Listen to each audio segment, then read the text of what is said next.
This program deals with themes of an adult nature and is intended for a mature audience. If you like what you watch, then don't forget to follow us on Facebook and Twitter for the latest updates on the KTPF Community Talk Show. Remember to subscribe to our YouTube channel for our new weekly radio shows. To accompany the KTPF Community Talk Show, we now have our own free magazine to view online or download for free. Visit our website for more details. Also, the KTPF Community Talk Show is supported by Phenomenon Magazine and Beyond Parazine, available online now. The KTPF Community Talk Show is sponsored by Dragonos Castle, South Wales, one of the most haunted castles in Wales. For more information on ghostly and ghastly events, including Fright Nights, all-night investigations and hen parties, visit www.mosthauntedcastle.com. The comments and views expressed on the KTPF Community Talk Show are those of the people that make them and do not necessarily reflect the views of ourselves or of our sponsors. 5, 4, 3, 2, 1. They've landed. You're in the right place. Online, on the web, and on air. All over the world. Talk radio. You hear us, we hear you. Good evening, ladies and gentlemen, and welcome to another edition of the KTPF Community Talk Show live from Manchester. My name is Suzanne. And I'm Steve. I'm still Andy. And he's still bloody late when he comes in with that. And we are here keeping the paranormal friendly on www.ktpf.co.uk. We bring you a relaxed show with no pressure, so just sit back and enjoy your favourite beverage whilst you listen as we talk about the various subjects, from cryptozoology, ghosts, paganism to UFOs, and share information, advice, and most importantly, friendship. Remember, collaboration, not competition. This show incorporates a wide spectrum of these fascinating subjects, so if you have any questions, you can use the live interactive chat room where we will ask our guests for you, or you can Skype in and speak directly, hopefully, to our guests by adding the ktpf.paranormal show. Later we will have the rundown of this month's events provided by our sister site at paranormaleventsforyou.com.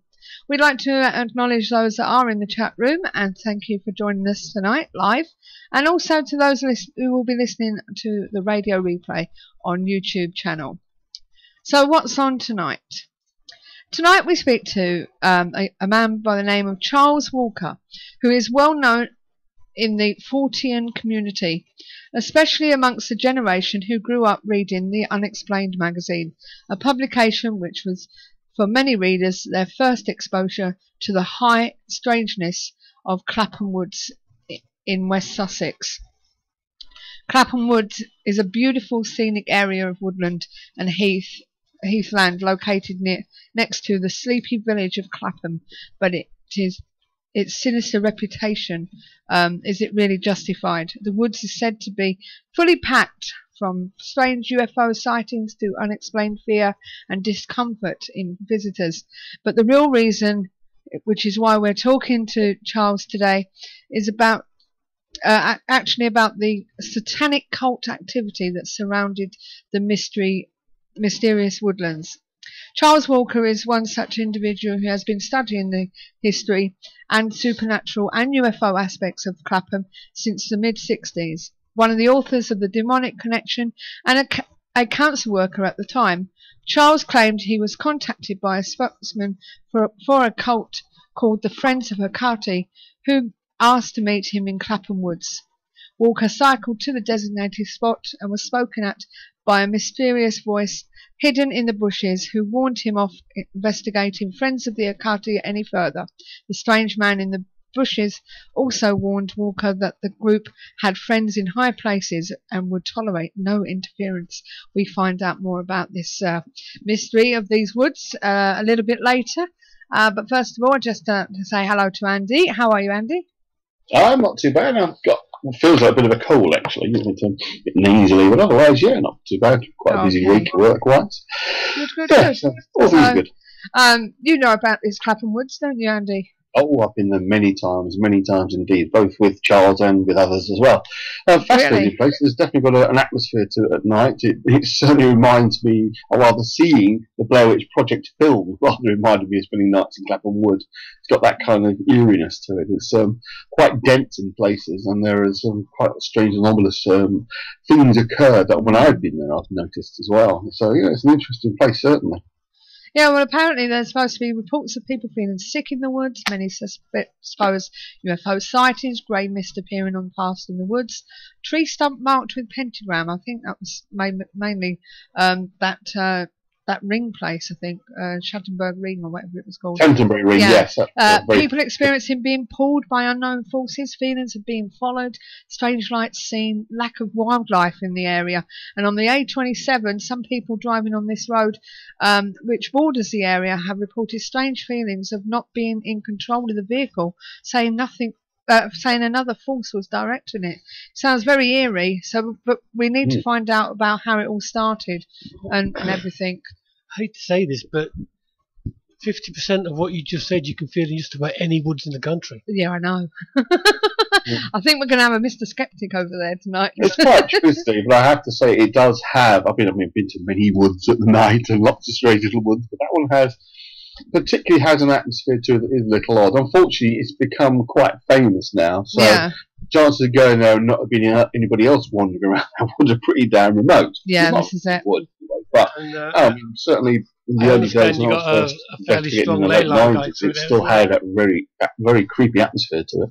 Yeah, Steve's just saying he believes there's a strong ley line going through there as well. Yep, I mean Charles has got a bit about those as well. So, excellent. There's an old friend Stuart's come in. So called Steve 316. He's from COTC. Okay. On the show next week. Yes. Well, what we're going to do now is we're going to go over to Steve with the observations, and as I say, we'll be talking to Charles. Unfortunately, we can't talk to him via Skype tonight because there's a problem with the connection, so we'll be talking to him on the phone. So until then, over to Steve. Well, here we go. We're off to the Newport Mansion Haunted. Are you old enough to remember the ABC Daytime Gothic soap, Dark Shadows? Or was it even shown in the UK? The mansion where Barnabas Collins lived was called Collingwood. The Newport, Rhode Island mansion was used for the open of the show. Carey Mansion, now known as Seaview Terrace, is said to be haunted by its owners who lived there full time. The original home was built in Washington, D.C. in 1923 and then moved to Newport, where structures were added, bringing it to 40,000 square feet. If you want to know what ghost haunts there, there's a full episode to what you can watch from the ghost hunters and find out what they saw. But please, don't do it until after the show. But I will put the link up for you. Right, okay. There you go, because I did copy the link so you can find it without having to go and search it. Okay. There it is. Save that for later. Save that for later. Next. Yeah, actually that's not the one. Haha. That's not they didn't need the link for that one because it shows at the bottom. All right, okay then. So that's your next one. Haunted house in New York gets national attention. Family says what investigators found was disturbing. Falconer, New York. It is called Dead Files. Sheila Sanders Pierce said the television show helped her family deal with nightmares in their home in Falconer, New York. It was 2012 when the house showed that it had a personality of its own, Sandra Pierce said. She said it was more than a haunting. Things got violent. My daughter started getting scratches and bruises on her back, and it obviously happened overnight, Pierce said. This is when they emailed the Dead Files for help. The medium came in and did her walkthrough. Sandra Pierce recounted the family said what she found was more than disturbing. 4 people were killed in and around the property. One bothering my daughter was named Martin. He committed suicide and was in and out of a mental institution, Sanders Pierce said. There is also another entity the medium warned the family about, a woman roaming the house. Thank you. You could have just said, I got that for you. She is very dangerous. She can cause death. Dead Files medium said. Sandra Pierce said something had to be done. We had the house cleansed, and when we got the people here who did it, and the house was completely different, she explained. Sandra Pierce said the peaceful quiet took over the house, but the family is still not alone. We still have entities here, but they don't pose a threat. One doesn't know she's dead, and she can't move on, she noted. Well, I don't know about you guys, but isn't that what we're supposed to do? Yes. Yeah, we're supposed to help people who want to move on. I mean, I don't know the show, so I can't comment on the way they do things. But us as a group, if we find an entity that wants to go and wants help, we do our best to help them. Yeah, Well, but there are some places who don't want people to move on because they want the the fame and that. You know what I mean? I understand that, but to me personally, it doesn't matter which side of the veil you're on. If you want help, if I can help, you're going to get it. Yeah. You know what I mean? Okay. So if you want to move, I'll help you move if I can. I hate leaving tormented spirits in a place just because the owner wants it there. Yeah. I'm sorry, but that's tough. Okay, next. There's plenty of other spirits around, just let that one go. Well, Stone Cold Stu says, God, I wouldn't like to eat Stone Cold Stew, but no, me neither. But he says he's got the box set of Dark Shadows.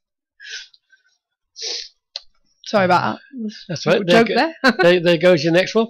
Right. Well, I said to Sue earlier the other day, I'm not sure if I've done this one before, but just in case. This is a ghost doctor caught on camera lurking in a derelict hospital. It freaked me out, says ghost hunter Jamie Lee Brown, after a chilling photo developed.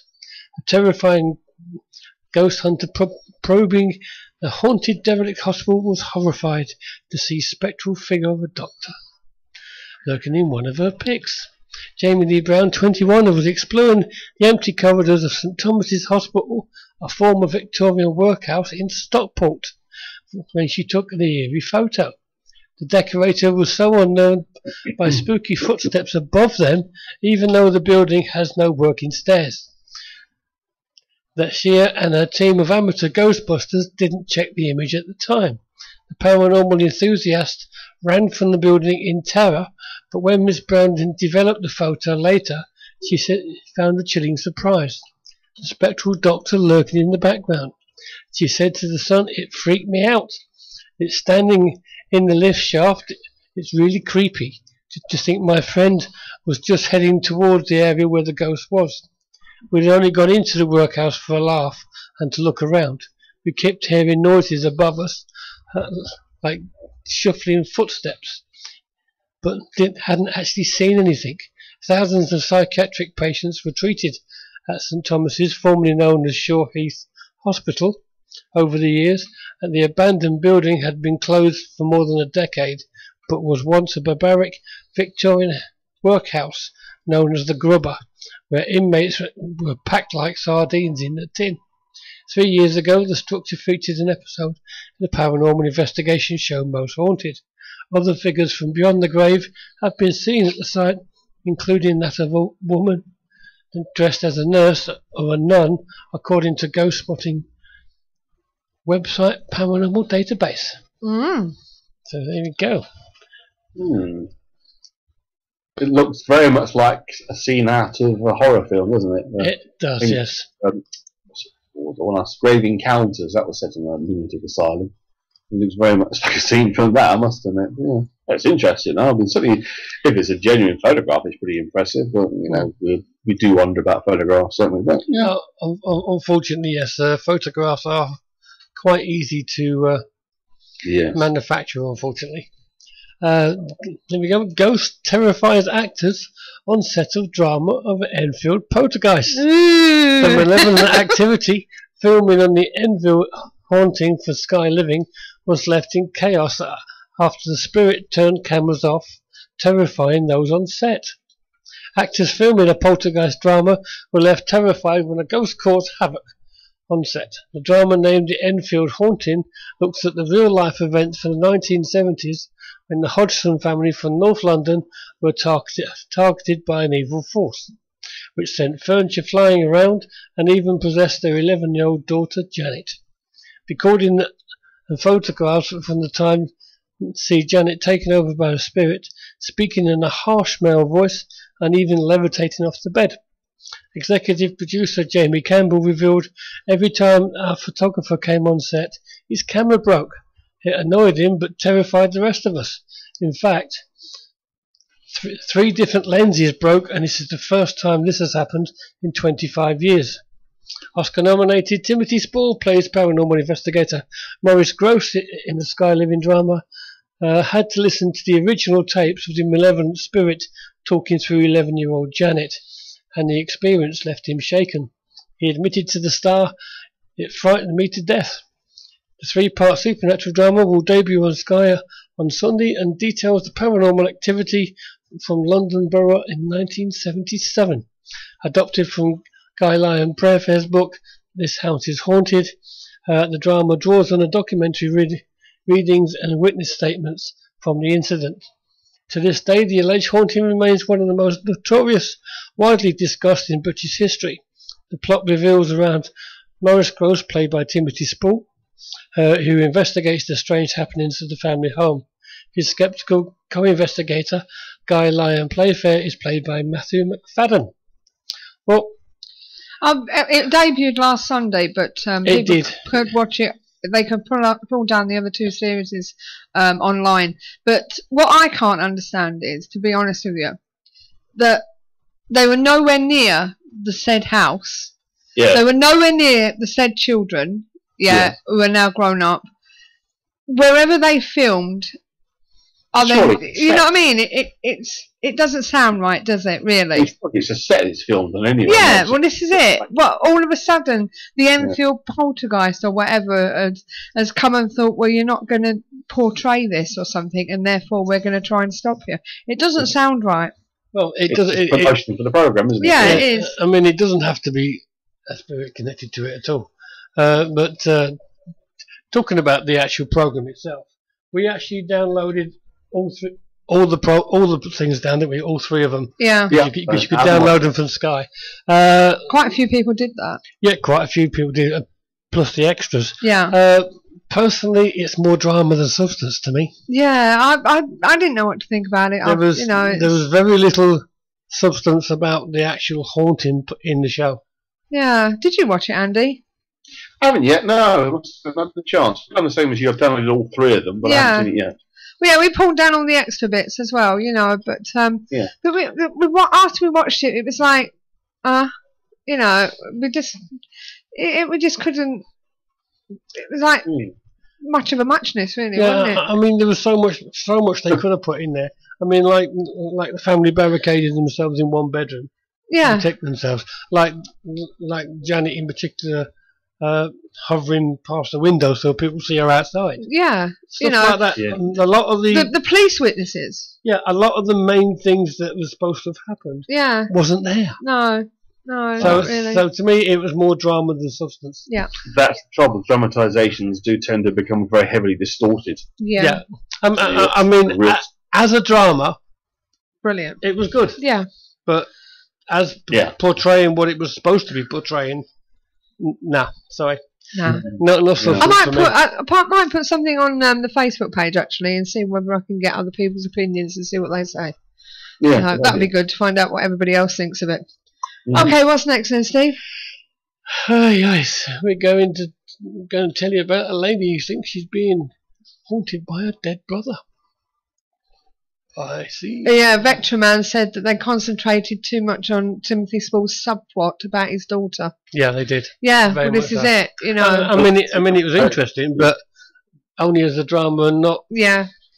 Not. Won't tell you too much, Andy. Soon as you watched it. Okay, woman. Go on. Go on. Woman claims she is haunted by ghost of dead brother. Oh yeah. And she has video evidence. Donna Ayres is a 33-year-old mother from Burnley, Lancashire, who believes she is being haunted, terrorised in fact, by a poltergeist who is becoming increasingly menacing. And she is certain that the spirit is not someone passing through. Instead, she believes it is the ghost of the spirit of her brother, who died in 2009. Apparently, they had a rather rocky relationship, and when he was alive, according to Viral Nova, at first she just heard bangs and saw scratches on the walls, and as if that wasn't eerie enough to make one's skin crawl, things have escalated and become more than terrifying. Why was this screamed? So I just felt something on my hand and looked up, and Joni's there rubbing her watch across my wrist to say she'd drowned it. She made me jump, sorry. You can tell them all the subplot on that in a minute. Yeah, we'll do. But does Joni realise she just walked in front of the camera and was broadcast to the world? I missed that. Who's walked past? My Aunt Joan. No. I don't know. Okay, back to the story. At first he just heard bangs and saw scratches on the walls, as if they wasn't eerie enough to make one's skin crawl. Things have escalated and become more than terrifying. Donna is now worried, and she says that she is bruises by the ghost, and she hates that she has even been pinned down on her bed. She would wake up with unexplained bruises, according to elite readers. Because there have been physical disturbances, the Sefton Paranormal investigators say that the apparition would be considered a poltergeist for the non-believers. Ayres has made some videotapes. Some of the events she has captured can be found. They all look very suspicious to me. Can be found there.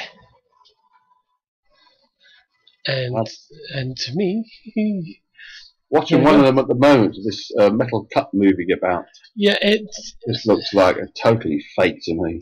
Yeah, it looks like it's being pulled, doesn't it? Yeah, she has said the following regarding the strange horrors that she has allegedly faced, according to the Daily Mail. Ever since my brother died, strange things have occurred in every house I've lived in. It's been a living hell. Probably the worst time was when I was pinned to the bed. I'll never forget it. It was very traumatic. I believe this is happening because the death has always followed me, but I have strong suspicions the spirit could be my brother, who died when I was younger. He had a very troubled relationship. Perhaps that's why he's come back to haunt me. It's hard to set a very footage, as sometimes the paranormal activity is too quick to film, but I think I've done well to catch it with a basic camera phone. Now, as Andy said, having watched the footage that she's put up, I'm sorry, but it looks so obvious that it's faked. Definitely. It really does. I mean, she says, the cup looks like it's being tugged by some fishing line or something. It's not moving right. And it's just happening, it's almost on demand. I think something happen like that. Yeah, because she even moves the cup and it starts again. So it's like... Yeah, exactly. It picks it up, shows the cup nothing there. It looks more like something that magician Dynamo would be doing rather than so-called paranormal activity. And did you see the state of the cup? I wouldn't want to drink out of that. Interesting, it's metal. The spoon's metal. The fridge magnet's metal. The word magnet starts coming into mind. I don't know about you, but it's like, magnets. Yeah. It's use a very, very old metal cup. It just seems very suspicious. It is indeed. Here we go. We're looking for the Grim Reaper. And he was caught on camera. Tourists post creepy photo of ghost snapped at the Grand Canyon. Oh, come on. Oh, yes. It was in the Grand Canyon. A terrifying family photo of one man reveals a spooky picture the hoodie snapped by his uncle sometime in the 80s. It's probably one of the creepiest tourist photos of all time. The ghostly image depicts what looks an awful lot like a really tall, really pale, really horrifying bald man in a dark cloak. The man stands in the bushes, appearing to keep a close eye on the tourist perched precariously close to the edge of the Grand Canyon.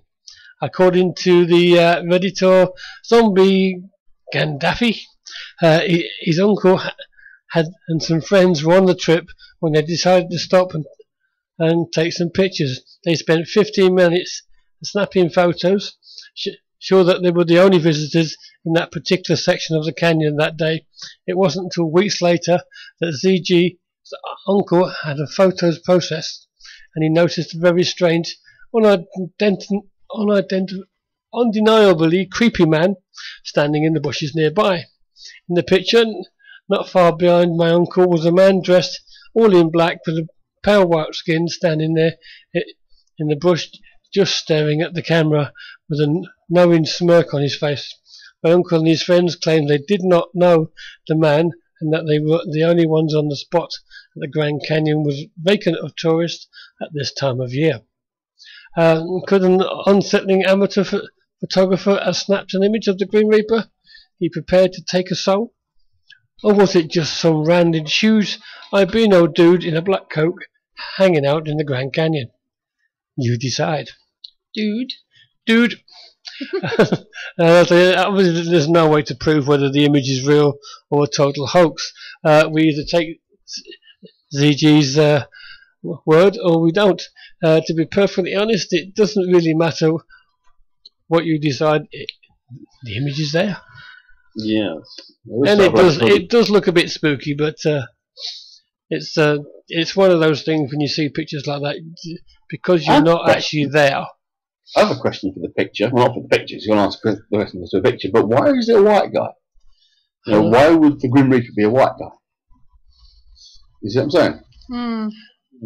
If you were a bloke in a hoodie or someone just stuck it in there, but I think it's just someone in a hoodie standing there. Not convinced. Interesting. I get what you mean. Why do we always assume, as Caucasian religious people, that these entities are going to be the same as us? Is that your last one? No.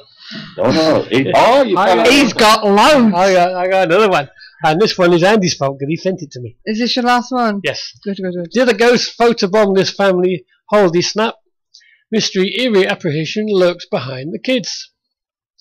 The family was given a fright when they eagerly inspected their holiday snaps and spotted what appears to be a ghost lurking in the background. The chilling picture was taken when the Islam family were enjoying a day out in Roundhay Park near Leeds, West Yorkshire, over the Easter break. Nurul Islam, 37, said his sister took the eerie photograph, which features his niece Miriam Islam, 11, nephew 9-year-old Ryan Khalik. When they looked back at the snap after the two youngsters posing in front of the folly that was built in 1812, they were shocked to see a spooky apparition. The folly, a Victorian-style fake ruin, was built in 1812 by George Nettleton for the Nicholson family. Mr. Nettleton, who bought the Roundhay Park estate in 1803, built the mansion and landscaped the grounds, creating the lakes. Newell said they were all shocked when they saw the image, which looks like it shows an adult wearing a cloak walking up the steps with their arms outstretched. Newell said, I don't even like watching scary films. I don't like looking at this picture. It's spooky, and there was no one there. My sister took the photograph and she saw it first. The castle isn't too old, but she knows who lived there before. We were taking lots of pictures because people were standing on the steps and walking about. We waited for them to move on before we took a picture. We waited and waited for a clear point when no one was there, so they wanted to hold their hands together. That's why they were sure there was no one there. I didn't think anything of it, and even took a few more. Then we got home and looked at the photos and saw this thing at the back that wasn't there before. My sister said, oh my God, it's a ghost. I've started to think it might be. There was definitely no one there when I took the picture. Kevin Grady, director of Leeds Civic Trust, this is the first time ghoulish activity has been recorded at the site. Not known activity before. Is that your last one? So there you go, guys. I did look at the picture, but I don't see what they see. Right. I don't see a man in a cloak walking up the steps with his arms out. Okay. I see a figure. Oh, yeah. And I'm not even sure whether the figure's going up or down, to be honest. But I don't see a cloak with the arms, but there you go. Okay. Well, just to give you an enlightenment, that ghost that you probably saw come across the screen a minute ago that made me jump, I've got my Auntie Joni staying here, and she's sleeping in the spare bedroom, Andy. And when Andy stayed here, he had some tablets go missing, didn't you? Yeah. She lost her watch. Oh. Right, and funny enough, today, yeah, she couldn't find it anywhere. Searched everywhere, didn't we? Searched everywhere, upstairs, downstairs, everywhere, right, wherever she'd been. And while she went out to the shops today, Steve did a smudging, and I said, please, if you can, please bring back the watch. And I said as a joke, they probably need the watch, whoever stole the tablets, to see what time to take them. Right? I said, whoever's got the watch, can you please bring it back and put it somewhere where she can see it? And that's hence where she's come down and showed me the watch. But we looked everywhere in that bedroom, and I couldn't find it. You know, and she looked, and we looked downstairs and what have you, where she's been sitting and what have you. But there seems to be a black hole in the spare bedroom, doesn't there, Andy?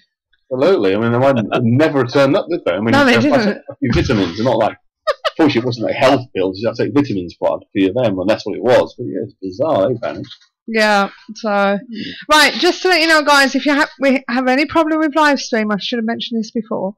Touch wood, it doesn't. But if you do, just refresh the page and we'll do the same, okay? Right, I'm going to get in contact with Charles now. As I say, we've got to do it via phone, so please bear with us. And also, just let everybody else know, I'm disappearing off for a little while because I can't hear the phone off of Skype, so I'm going to cut off Skype. And Andy's going to answer questions from the chat room. So, please bear with us, guys. And we should have Charles on the phone. Good evening, Charles. Good evening there, yes. Good. Hopefully everyone can hear you okay, so they will let me know if they can't. So Andy's just popped off Skype, so he's going to go into our chat room and ask questions, because otherwise he won't be able to hear you. No. So basically, just turn you down a touch, see if we can do this somehow. Volume, because I've been told you're too loud. Oh dear. Andy's telling me you're too loud. All right. And he's got room to talk. Is that better, Andy? Right, okay. So, good evening, Charles. Welcome to the show. Cheers, thank you. Okay, and I just want to let everybody know a little bit about you. So, if you wouldn't mind, if you could do that for us, if you could tell us a bit about yourself and how you first came to get involved in this line of work. Right, well, I mean, what to say, really? For a start, I'm 62 years old, and I've been doing this now, as far as the paranormal is concerned, for 40-odd years. Really, the whole thing started, actually, with a UFO watch at Chanctonbury Ring. Yeah. A local guy had organised a watch up there, and we sort of set ourselves up at the ring there. It's crowned by trees, so we were in pairs around the ring of trees, watching for a couple of hours, and then we decided to have a break centre of the wooded area. And within a very short while, members that were with us were suffering from stomach cramps, blindness, feeling sick, temporary blindness, not permanent, I hasten to add. Yeah. And they basically, that was the end of the watch. They all ran for it. Now, at that time, there was UFO sightings also at the thing I probably know most for, and that is Clapham Woods. And it was because of that incident at Chanctonbury with the paralysis and the blindness and such like that put me onto the paranormal side of things. That's really where it started. It started at Chanctonbury Ring. Right, okay. Now, one question I do want to know. We're here to talk about Clapham Wood, and we want to thank Andy for recommending you coming on the show. And from what I've seen about it, it seems really interesting. Now, this is your most famous case, and must surely be the discovery of the satanic cult, the Friends of Hecate, in 1978. How did you come by the information, and do you have any physical proof of their existence? Well, the information, first of all, the investigation started staying with UFOs, but there was a connection made between the UFOs and the fact that some dogs had vanished and some were ill. But I really couldn't sort of get onto that one. And then I did eventually, I got a phone call from somebody who claimed to be a member of the Friends of Akati. Yeah. And he wanted to arrange a meeting in Clapham Woods, well, up at Clapham Woods. I was working with other people at the time, but they were all, you know, doing other things. So I did eventually go up to Clapham and have this meeting with the guy who said he was an initiate of the Friends of Akati. And he kind of explained what they'd been up to, what they were doing, the animals, the dogs particularly, were a sacrifice to the goddess Akati at the crossroads up in Clapham, along a footpath known as the Chestnut. And as they were doing this, they'd been doing it for a while, and they intended to stay there. And basically, that was it. He did actually say to me, you know, just keep out of it. It's none of your business. It's safer if you don't have anything to do with it. Yeah, yeah. We were suspicious at the time of him, of course, naturally, but we checked up on 1 or 2 other things around the area and had a word with 1 or 2 locals, all of whom publicly would deny anything, of course, but and they were all suspicious that things were going on up there that shouldn't be. They didn't mention the Friends of Akati, but they were worried about the missing dogs and the dogs that were suffering serious effects. Yeah, yeah. I believe one was paralysed and had to be put down or something. That's right. Yeah, yeah. That was a terrible one actually. Now, somebody came up with the fact that either it was poison or something like that, but there was no poisons being used in that area at the time the dog was there. Yeah. Not saying that it's never used up there, but it wasn't at the time. No, no. Why do you think they killed dogs? And we're assuming it was them. And where is the Christian or satanic link to dogs? Well, the idea of dogs really comes from the goddess Hecate. Right. Going back in time, back in history, first of all, the dog is closely associated with Hecate. It's a 3-headed goddess, one of the heads being that of a dog. Dogs were always sacrificed in her honour at her various celebrations. Really? And it seems that they've sort of kind of carried that on. I mean, they're a relatively new group in as much as, 40, 50 years, but still fairly new. But they've sort of continued that on. And the idea of killing the dogs is that they say that they can harness the power that is generated at the point of death. Oh, God. That sounds really bad. Well, yeah. Yeah. Not good at all, but that's what they're after. They're after channeling that energy that's created at the time the animal dies. And that applies to anything. I mean, the human dies, a certain amount of energy is created at the time of death. Yeah, yeah. Now, I believe these Friends of Hecate, they're also, am I right in thinking they're also called the Friends of Hexy or something? Yeah, Hecate or Hecate. Hecate, yeah. So, basically, looking at your book, you brought a book out called The Demonic Connection. That's right, yeah. Several humans disappeared, and I mentioned in the book around the Clapham area. What were the circumstances of these deaths? Well, I mean, probably the one that's best known would be the vicar. Yeah. Elling. Now, he went off to an appointment, and I think he always used to go across the downs anyway. Now, they're saying that it was probably his heart or something like that. However, it remains as an unexplained death. He went in an area. He'd also started a phone line for anybody involved in anything slightly dodgy.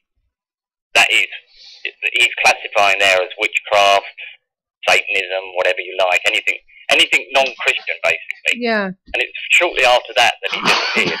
And it's funny that it actually wasn't found until a few years later, and that was on Halloween. Yeah. They should find him then, I mean. Yeah, yeah. Now, obviously, as I say, this Gillian Matthews was discovered 6 weeks, homeless, schizophrenic, sexually assaulted and strangled. One question from Steve. He would like to know, of the 4 bodies that have been found, only one was thought to have been murdered. But if they all was, isn't it more likely that the woods were used as a body dump and not ritually sacrificed. Have we got definite proof that this happened? Not that they were sacrificed in the woods. That they were sacrificed, well, I mean, it's difficult to say. Certainly I don't think that they were sacrificed where they were found. No. Because that would be silly, no. Yeah. That they wouldn't do that, I don't think, somehow. No. Be a good thing at all. But, I mean, yes, I'm sure that they were. Yeah. Right. We were satisfied at the time of doing the book. That's myself and Toyne that were doing the book with another chap. We were satisfied at the time that they were probably as a result of what people have called the dark goings-on. Mm. I should incidentally say, by the way, I mean, we're calling it satanic activity, but from research and people I've spoken to, that Satanism as such doesn't usually involve sacrifice of that nature. No, no. Well, it's given that label because everybody understands it being evil, but I wouldn't want any Satanists to think that we're chasing them for something they haven't done. No, this is it. Now, going back to this village, I believe back in 1288 there was a curse put on the village. That's right, yeah. And we think that this is all part of this, is part of they're certainly using that, yes. Yeah, can you tell us a bit about the curse? Because the curse was supposed to be actually on not just the residents, but the land itself. Yeah. That it would never be used for farming. It could never. The village itself could never prosper. The village itself was supposed to not be there any longer. But it never actually worked, of course. No. Because it did thrive. It did very much. And the church itself as well. The church was meant to be sort of fall apart, disintegrate. Nobody would go to church, but of course that's never happened. And funnily enough, the modern people that are doing this have never ever desecrated the church. No. The one thing that most people would think they they would do, wouldn't they? But no, never. Never been touched. Never been touched at all. Despite the curse being mentioned several times, it's never been done. Right. So in retrospect, they're not following the plan of a satanic sect, really, are they? Because normally it's all for self-gain. It's all for themselves. It's all for themselves completely. Right. Okay. Now, you mentioned, excuse my pronunciation, Chanctonbury Ring. Chanctonbury. Yeah. The local legend was created by the devil, and that he can be summoned by running around the clump of trees 7 times anti-clockwise. What have you seen there during your investigation? Yeah, run around the ring 7 times. Yeah. What did you actually see? No, I mean, we go back a while and we found the remains of a magic circle, for want of a better word, that had been created with flint. Yeah. And there was symbols at the 4 cardinal points, north, south, east, west. Yeah. That was, initially we found that was fine. It didn't feel bad in any way at all. It was fine. But then we investigated the place several times. There's been dark columns of mist seen up there and that type of thing. But perhaps the most spectacular was we took a guy up there who hadn't actually been up there before, and he wondered why we were so fascinated with the place. So we decided to come up with us one night, weekend it was, and we were walking on the southern side of the ring, and he was pitched up in the air, levitate, in other words. Yeah. Up at about head height. Mm-hmm. I'm 5'9", 5'10", so he was up to my eye height, and he was shouting, "No more, no more. I promise I won't come here anymore." And he was dropped to the ground. Wow. Severe bruising on the back. No permanent damage, but the only permanent damage was to his mind. He wouldn't go back again. No. I wouldn't blame him for it. No, I wouldn't either. I don't know. He never did go back. Pardon? He never did go back. No. He didn't want to know. He didn't want the explanation for it or anything else. I mean, That's probably one of the most spectacular things up there, for sure. Certainly, apart from these columns of mist. Now, I know when there's a change in weather, and it's bearing in mind it's 700 and something odd feet above sea level. Yeah. You know, when the weather changes and there's damp in the atmosphere, you're going to get mist, but not set columns of mist. No. You know, that might move. They're between one pair of trees, and then they move to another and another separately. You know, keep going. Yeah. Yeah, we've had that before in an area, but that's a different subject. It wasn't a sculpt. And he's asking, do you still have the audio recordings of the chat? Yes, I have. Right. Okay. I still do have them. Okay, there's your answer to that one, Andy. As I say, because he can't speak over Skype, he's actually in the chat room tonight. So, Right. Okay. Yeah. And you told us about the levitation story, so yes. he was asking about that actually. Yes. Now, Steve wants to know: do you think it was a bit like the Hellfire Club? I suppose that's probably one of the things you could compare it with. That's the best way you could compare it with, and bearing in mind it does involve people in high places. Yeah. So yes, it is along those lines, certainly. Okay. And what is so special about Sussex that it draws in negative energy and uses of the black arts? For example, the Black Alchemist, I believe, actually was down there or something. Down this way, yeah. Yeah. Well, I mean, apart from the fact that we've got a lot of hidden historical places, downs and such like, which are obviously very good points, there's also the number of ley lines. And where the number of ley lines cross each other. Yeah. And they create black streams, which are very good for negative energy. Yeah, I believe there's these ley lines that actually cross in the woods as well. There is, yes, yeah. And I mean, there's one very, very strong crossing in the woods, and it's a place where I've been a couple of times, but I don't go there very often because I'm physically sick when I go there. The first time, I didn't even know it was there, and I was physically sick. It was research after that I discovered this is where about 4 cross, and it's quite a strong black stream. So I really can't go in there anymore. No. Now, I believe the reports that of the feelings of sick in the woods, grey mist, as you said, the supposed UFO sightings, people experiencing being pulled by unknown forces, strange lights being seen, and there's something wrong with the A27 apparently. People have been driving on the road there and they've been feeling the car being out of control as if another force is directing it. Yeah, well, it's on the edge of the A27 and the A280, which is Long Furlong, which runs between Patching and Clapham. Right, okay. It's sort of through the middle. Patching's one side, Clapham's the other side. Yeah. Going through the middle. And that's where the worst part is, yes, definitely. Right. A number of people have bad feelings or problems with the cars and along the road. Quite a lot. Yeah.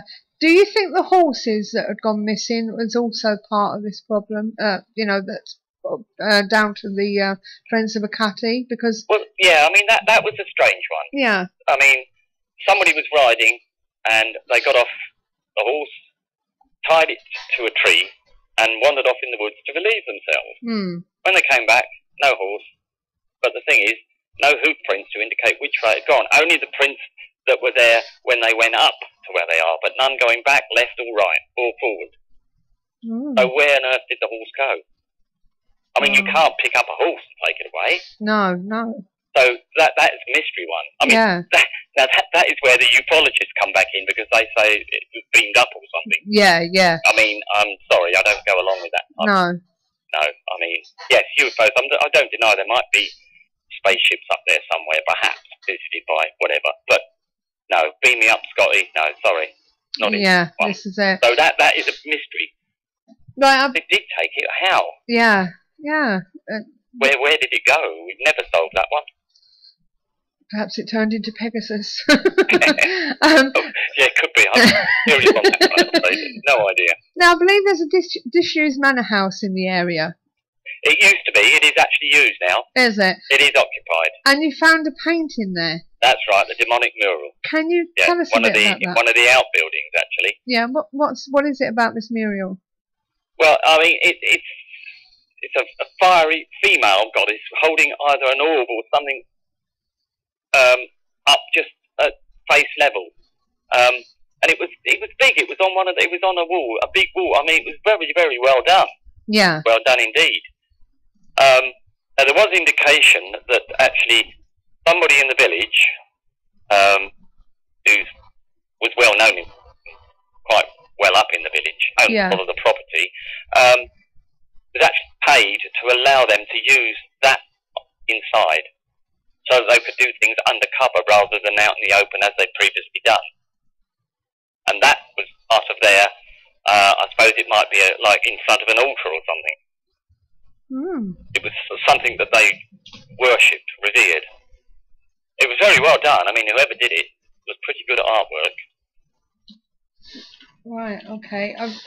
I managed to get some information on this and the picture, which is actually at the, and put it in your section on our forum. So I'm just letting people know that they can go and have a look at this for themselves. Right. So bear with me while I just That's all right. with one hand. So you got the picture up there, did you? yeah. I'll tell you what it was. It's an article that I found. Black Magic in Clapham and Sussex, an article by yourself. Oh right, yeah. Yeah, and I did copy that and copyright it to yourself, obviously, so people can see that picture. Yeah. Okay, the demonic wall painting discovered by the author in a disused manor house near the Clapham church. Yeah, that's right. Yeah, so one of the outbuildings. Yeah. Yeah. Now, let me just see what's my next question. Bear with me, I've been jumping up and down. Has anyone ever directed anything against you personally, and if so, what happened? Well, against me personally, yes, right. Well, I mean, I used to do cycling a lot. Yeah. And I've been popped off a couple of times off my bike there. Not, I mean, in a road where there was absolutely nothing. There's nobody there. There's no reason why he should have hit me at all. That needed hospital treatment, but that was sorted out quite easily. Perhaps the most serious one, and unfortunately, with CCTV these days, it would have been caught. Yeah. When this happened, there was CCTV, but it was smack bang in the middle and not clear enough to identify either me or whoever it was. But I was stopped in Worthing by a guy with a gun, telling me to pack it in, or otherwise I would suffer, and so would the family. Yeah. And then for a while, for nearly a year, I gave up completely. I didn't have anything to do with it. No. For obvious reasons. Yeah. That happened. That's probably the most serious. But other than that, no. I mean, because of the amount of publicity there is now, and the amount of places I'm on, pictures and forums and goodness knows what, it'd be difficult. It would have to be something that appeared to be very natural, otherwise break loose, obviously. Did you tell the police about it? I did, oh yes, I went down and had a chat with them and described the weapon, etc. Yeah. And they had a look at the CCTV, but it was just, they couldn't do anything. No. No clear enough image at all. Yeah. I'd say these days there would be, because there's a camera every few yards these days, you know what they're like. Yeah. And they're much better quality. Yeah. And they weren't. So, now, the story, as I say from the start, is that you actually was contacted by a guy who spoke to you about hiding in a bush. Yeah, that's right. Yeah. He mentioned that there were friends in the group that were in high places. Yeah, yeah. High places meaning solicitors, doctors, and there was even an indication that it might involve government ministers, but he couldn't give me exact details. No. But certainly, people in reasonable power, society and locally as well. Why do you think he decided to tell you this? Do you think he was... We wondered that, actually. Yeah. I mean, it didn't seem to give us enough information to pinpoint anybody, but the way he was talking, it almost sounded like we would have liked to have got out. Yeah. Because of the involvement and because of what was going on, he would have liked to have get out, but just wasn't brave enough to give us sufficient information to say, right, Fred Bloggs is involved, we can report him straight away. Unfortunately, if only he had done. Yeah. Have you ever had any trouble with any other investigation results? No, that's the only one that's given us any problems at all. Right. Okay. All the others have, they've worked out fine. If there's been anybody involved in anything, it's been sorted, and that's it. Never had any problems at all. Yeah. No threats or anything like that, no. Right. This has certainly taken the longest, and it's still ongoing. Is it? And that's why people, I mean, a lot of people say, oh yeah, poo-poo, it's a load of rubbish. Otherwise you would know who it was by now. You would have known them. But no. If they're operating as high as we were told they are, how on earth are you ever going to? Yeah. Well, you gave the woods a clean bill of health in the late 1980s. Yeah. But do you believe this is still to be so, or do you think it's still going on? It's still going on, but not quite as much. I think it's very, very difficult now for it to go on as it did do in the past, because so many people go up there now at all times, day and night. It has calmed down considerably. I mean, there's been one or two attempts too by pagan groups and Wiccan groups to go up there and try and cleanse the area.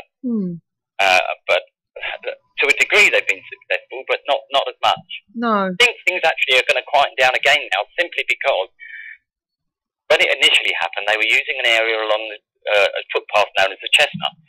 Yeah. Then we had the hurricane of 87. Yeah. And the Chestnuts became nothing. The whole lot went. All the trees, it was complete. All the area they were using was wiped out, really. There was nowhere to hide, nowhere to do anything secretly. No. So they moved to a different spot, the other side of the village, to a large beech tree. Yeah. Sometimes known as the altar tree.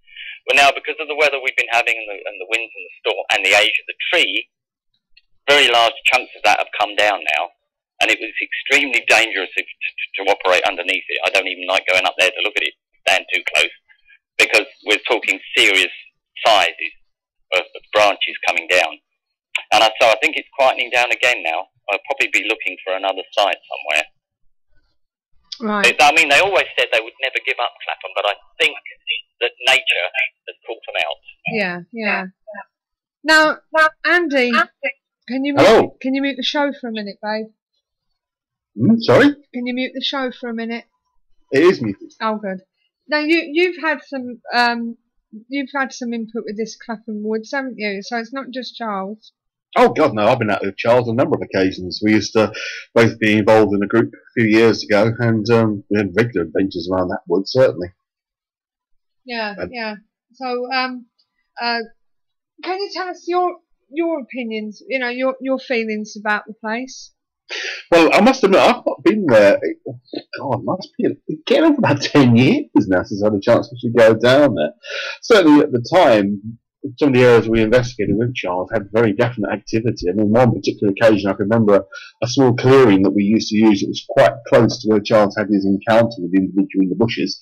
And I got this incredible photograph, or series of photographs, of a light anomaly getting brighter and brighter in about 5 or 6 frames of photographs, one after the other. Yeah. Nothing was visible at the time, but certainly the photographs afterwards, it was like, what the hell is that? I remember on another occasion standing in the wood and feeling what I can only describe as a hot spot literally go past me. It's a bit like if you're ever walking on the street and the bus goes by and you get like a blast from the engine of the bus with a real sort of unpleasant but warm kind of smell. It was like that, but in the middle of a wood. So I thought that was a little unusual. Yeah. I've never found any physical objects in the wood when I've been there myself or with Charles, but I know Charles has found a number of strange items over the years, and I've seen some of the collection of the items that he's found. So it's clearly a very interesting location. So I was kind of involved also a bit on the other side, as you know, involved with Andy Collins and the Earthquest stuff. We were sort of rooting around the area both as part of Earthquest and independently. I mean, it's a question of whether or not there was any kind of direct contact with these two groups or not. So it was never something we were ever able to definitively conclude from either side. But I mean, the possibility of them having some knowledge of each other, I can see that being a real possibility, certainly. Yeah. I don't know if you could hear Andy there, Charles. Yes, I did hear some of it, yeah. Yeah. Yeah, you know, that's good. He mentions about some items that you found. We found various bits and pieces, yeah. I mean, if it's things that the actual group are using, then a bit slapdash leaving it behind. The thing with the more up-to-date stuff we have to think of now is it's people going up there, putting stuff and thinking, you know, we'll pick it up and say, oh, yes, there's something else spooky going on here. If they want to waste their money, that's fine. But funnily enough, today I got a frantic phone call from somebody. He's not a member of their investigation group, but he goes up to Clapham very often. He walks his dogs and such like. And he said to me today that he went up to the beech tree, the altar tree as it's sometimes called, and around the tree there were 4 black candles. Yeah. Now, somebody might have just been up there and thought, oh, we'll have a game with this lot, you know, and put them down as that. But, I mean, we found, I've got a complete dog skeleton that we found up there. Really? Now, it wasn't just, and it'd been up there a while, the bones were clean. Yeah. So either it'd been there a while or somebody put it there. But the point is, in a place like that, if there's anything like bones and such like up there, with the wildlife that's up there, you get deer, you get badgers, there's all sorts. Yeah. They're not going to stay in one place. They're going to be acid to four winds. This was laid out as if the dog had just laid down and died where it was. All the bones were in the right place. Wow. But they were clean there. So either somebody placed them there. I read somewhere that there was a lack of wildlife in the area. There is at times. There is at times. When they say a lack of it, there is at times. I mean, you can go up there. If there's not been much going on, you'll go up there and you will hear birds about. You might even occasionally see a deer. But you can go up there other times when you feel oppressive. It's an oppressive atmosphere, and there is nothing. Yeah. Not a thing. You won't see. You won't hear a thing. You won't see a thing. Nothing at all. Yeah. Like Steve just said about the dog. Animals would have scattered the bones, you know, chewing on them and cleaning them, picking them clean, you know, but to find it laying there as if, like you say, it just laid down and went to sleep, sort of thing. You know, that's really weird, really weird. And you know, foxes and stuff like that would have taken it. Yeah, you know, it would have had bones missing. On another occasion, a member of our group went up again in the vicinity of the tree and found animals' innards, not all of them, but bits. Yeah. Again, they were just laid out as if somebody put them there. Really? But again, I mean, animals would have had it. Yeah. Even if it had only been there half an hour, something would have had it. Life, I mean, you know what wildlife's like. If they smell anything like that, they're going to be on it. Yeah. But no, perfect. And it was completely cleaned. So cleaned of blood and everything else. This definitely not as if a butcher had done it. This had been properly done. This definitely sounds like spell casting, doesn't it? Yeah. Yeah. Yep. So, Andy, got any comments on that? I just remembered, actually, on occasion I visited the woods many years ago. I think it's important to point out that, as Charles has already said, there was a time when not many people knew about what was going on there. And unfortunately now a lot of people know about what's supposed to go on there. So a lot of strange people just turn up for the sheer hell of it. But myself and a friend of mine many years ago, and it was literally in the middle of the night. We were walking through part of the woods, and we were approached by 3 people walking towards us. I remember correctly, it was 2 men and a woman. The men were in dinner suits with bow ties, and the woman was in an evening gown. And they were walking through Clapham Woods at about 1 o'clock in the morning. And they walked past us silently, we looked at them, and they looked at us, and they just carried on. Now, as far as we could work out, they'd walked from basically farmland around the wood, and were walking through the wood, going towards the village, which was just bizarre. I just don't know where on earth they'd been or what they'd been doing. But I remember myself and my friend Gareth sort of looked at each other and said, "Should we go? I don't feel quite right about this." We decided to make our way out of the wood quite rapidly because it was just surreal. These people were dressed in like top clothes, evening wear, and they were just walking through the wood. It was extremely strange. But yes, I mean, the last time I visited the wood, I went with a friend of mine at the time, Martin Jeffrey, and a couple of other people, just having a nose around. And we actually bumped into another group that were investigating there. And then we bumped into a third group who were investigating, after being the first one. And then we bumped into a group of people who said they were out there for dogging. So we kind of realised that trying to investigate Clapham Wood at this point was a little pointless. So. Okay. Sit back down. Thanks for that, Andy. Running around the room here. Right. Another thing I thought of, talking about seeing things that maybe shouldn't be there or whatever. We were coming through the field behind Clapham Church on our way up to the tree on one occasion with a couple of other people, and we heard a slight noise behind us, so we turned round, and there's this guy with a peak cap and an old push bike coming across the field. Now, first of all, we wondered how on earth he got the bike over the sty behind the church, bearing in mind he wasn't a young bloke at all. Anyway, he's coming across the field, and halfway through the field then, there was a metal gate. Now, we heard that clang, so we turned round again, and he'd come through that gate. We climbed over the sty to go into the woods. We turned round to see how far he got, and he wasn't there. Wow. There was nowhere else to go. Yeah. He had to come our way, or he had to go back. If he went back, we would have seen him because it's quite a distance to that metal gate that was there then. Yeah. And he'd just gone, vanished, completely vanished. Now I was reading having a look at an old book. Can't remember what on earth it was called now, but it was written about Clapham Village. I was just going through the pictures, and below me in there is a picture of this old guy and his bike, and it was the very same person, but he's long since died. Oh, bless. So looks like he was haunting his old territory, as it were. Yeah, yeah. Bike and all. Yeah. So, Andy, was you going to say something? No, just, I can still hear Charles. Oh, that's all right then. You can still hear you. Right, okay. So, one thing I do want to know from you is, are there any other areas involved in supposed black magic? Well, locally, Chanctonbury Ring used to be. Yeah. There is, I am told, a group in Arundel that use an area of woodland around there, and also in Wepham Woods. Right. Which is quite close to Patching again. Yeah, yeah. And I believe there's some down in Cornwall as well, is there? Oh, Cornwall, yes.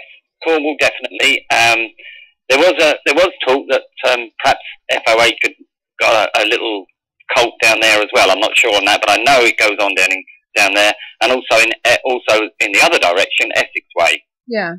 Oh, way up. Watch out, Andy. Oh, we've talked, Charles and I have spoken about Essex before. And of course, there's the famous Clop Hill in Bedfordshire. Right. Oh, so I've been there many times. I can tell Charles that one area that I did investigate long after we kind of lost contact, I can since discover was definitely a local traditional witchcraft group who were traditional witchcraft were pretty much harmless in that respect, but they were actually linked to a guy called Andrew Chumley, who's since become very, very famous for the books he's written. The guy who actually died a few years ago, but he's actually quite well known now, and his cultist attire quite well known. And it turned out the group I was investigating was actually linked to him, so it was actually quite hard. And he was just saying there was a group that he investigated that you knew about. Was that actually connected to? Who did you say? Somebody Chumley? Andrew, can Charles hear me? He will. You can a bit. Go on. Yeah, so just saying, Charles and I talked about the Hanningfield area of Essex many years ago. I was going to look into, and I never really got back to about it, but I since discovered it was linked to a more traditional witchcraft that were quite harmless. Oh, right, yeah, more to do with witchcraft than anything else. Yeah, more to do with witchcraft than anything else, Andy. Yeah, they were their own thing. They were quite harmless, but they were linked to a group that's become quite famous now. The guy who founded it has written a number of books that are, some of them are very, very expensive and very rare, but yeah, so that was all okay. Right, okay. I won't do that again, because I just definitely feedback. Oh dear. Oh, blimey, now you've done it. I don't know. So what's happening with this now? Are you still investigating this, or have you hanged up your investigation? Oh no. Still on. Still on. Yeah. I mean, I don't go up there loads, anything, not as frequently, but I do keep an eye on it. Yes. Yeah. Still do keep an eye on it. I mean, we spend, I don't know, we probably go up there once a month, maybe. Yeah. Once every month and a half. Just right. keep an eye on it. Yeah. He's dying down a bit, but. Yeah. So, do you think the FOH are actually still there, or do you think that they are actually elsewhere? I think that they've got branches elsewhere. Yeah. I mean, that we were always told that they would never ever give up Clapham, but I think nature is taking its toll on the place now, and they won't have a lot of choice. Plus the fact that there's plans to build around there now as well, so a lot of them will be lost. Right. Okay. Given time, so we'll have to move on. I think there is still a small group there. Yes. It's not been given up totally. Right, and you did the Demon Connection with you collaborated the book with Alan Brown and is it Toyne Newton? Toyne Newton. Yeah. Yeah. Andy would like to know whether you're still in contact with either of them or with Toyne now and again. Yes. Alan Brown, no, he vanished completely before the book even came out. Oh right. Okay. Not, I don't literally mean vanished. No. Yeah. Go poof and disappear. No. Right. But I still see Toyne now and again. Yeah. Yeah. And he would like to know, what do you think of Toyn's new book, The Dark Worship, or his book, The Dark Worship? Well, yes. Okay. We'll leave It was that a bit there. over the top, shall we say. Probably a good idea. Sorry, Andy? His book was a little over the top. Toyn's book had connections all over the world. Really. All right. He said he was a bit over the top. Yeah. Yeah. I mean, we did actually prepare a kind of update of Demonic Connection Right. at one point. Yeah. But then Toyn backed out of it, so nothing ever came of it, and he won't let me do anything with the material. No. So only my bit of the material, of course. So.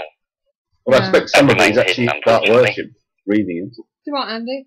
I think some of it's in the Dark Worship from having read it again, just fairly recently, flick through. I think some of the stuff that Charles was talking about made its way into that book. Yeah, he's saying some of it might have made its way into that book. Yes, probably. Yeah. Of it, yeah. I don't know if Charles knows, but Toyn's actually co-authored another book very recently on London and the occult. And I'm just trying to rack my brains to remember the name of the bloody book. I'll look it up. But yeah, Toyn's actually got a new book out within the last year or so. Right, he's saying that Toyn's got a new book out connected with London, did you say, Andy? Yeah. Yes, I know he was doing some stuff in London, yes. Yeah. Yeah. Wow. So you know about that. Yeah. Okay. So,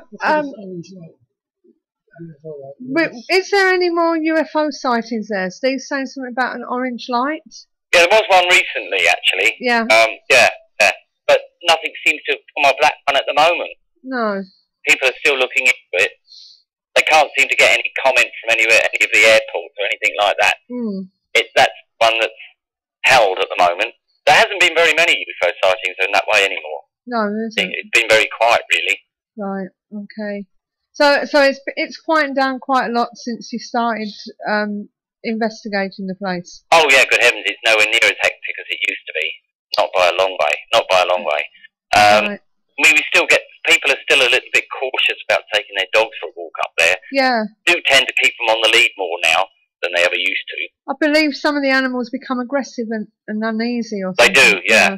I mean, the one that was paralysed, I mean, that was a nice, friendly, very obedient. I mean, it did go quite ballistic when it got to a certain spot and was going round in circles and barking and yelping and such like.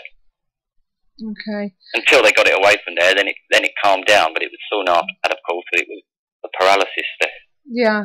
Now, Googling this information ready for tonight to try and glean some questions for you. Right. Please don't take this the wrong way, but I couldn't find any other reports on this subject from any other sources apart from yourself. Do you know why that is? No, to be honest with you. Well, I know that, I mean, we've a couple of people have come along and said, we want to go up there. Yeah. Independently, not with me, independently, where is the best place to go? And so I've given them an outline of what's happened and where. And they've done that. They've gone up there. We had one not so very long ago, and he went up there. He came back to me and he said, for Christ's sake, I won't say what else he said, but he's not going up there anymore. Yeah. Because it's too much. I said, well, say so, come on the front. No, he said, I don't want my name associated with it at all. Because he's too frightened. Now, most skeptics would say that isn't most woods like that, dark and, and eerie and what have you, and give you that feeling of sense of foreboding, So, on a skeptic's point of view, what would you say about it? Yeah, I mean, obviously, I'm not doubting you, don't No, I mean, you've got anywhere like that, and if you've never been there before, or you're a little bit dodgy in the dark, and after dark, then of course you're going to feel that way. Now, I mean, I was like that when we first started it. We were very reluctant to go up there. Yeah. And there's still times now when I feel uneasy and I'm reluctant to go up there. I can quite understand the skeptics. I mean, seeing is believing. They've not seen it, they've not felt it, they've not heard it. Yeah. They're going to be skeptic, and that's good. Rather have people that way, actually, because it makes us even more cautious about what we see, find, and say. Yeah. Yeah. We'll only report what we know we see. People can judge from there. They can make up their own mind as to how or what is going on. I mean, the other thing that has often been said, to me, I don't know about anybody else, is, oh yeah, well, of course, the more you keep that going, Yeah. The more money you're going to make, the more well-known you become. Oh, the one thing, demonic connection, I never made a penny. No. Never got a penny for that at all. Nothing. However. Not a single Have you got any time. copies left? What was that, Andy? Ask Charles if he's got any copies left. I just checked on Amazon. It's going for 50 quid as starting price. So if he's got any copies left himself, stick them on Amazon. Andy said, have you got any copies left? Because he's just looked on Amazon and they're going for 50 quid apparently. Are they? What's that, the hardback? Is that the hardback? Yeah. Yeah, no, I've got none of the hardbacks left at all. No. Right. That's just... Okay. only two that I've got, and that's where they're staying. Why not? I've still got my copy hardback. You never did sign it for me. Yeah, he said you never did sign it for him. Oh dear. I don't know. It's probably worth more unsigned anyway, tell him. Yeah, it's so apart from your ongoing investigation with Clapham Woods, is there anything else that you're doing at the moment or planning on doing? Well, I mean, the other site we definitely keep an eye on is Jack Upperton's Gibbet. That's on the Angmering Park estate. Yeah. But apart from that, a lot of the time is taken up now with the Occult and Paranormal group because we have a 24-hour helpline. So that's going off all the time, and we're off on private investigation. So what's happening there then? Sorry? What's happening there? Well, we get private investigations to go to houses that have got things going on that people don't like. Sometimes they're paranormal, other times they're not. No, I meant the area that you're checking Oh, out. Jack Upperton. Yeah. Ah, well now that's where the famous Jack Upperton was.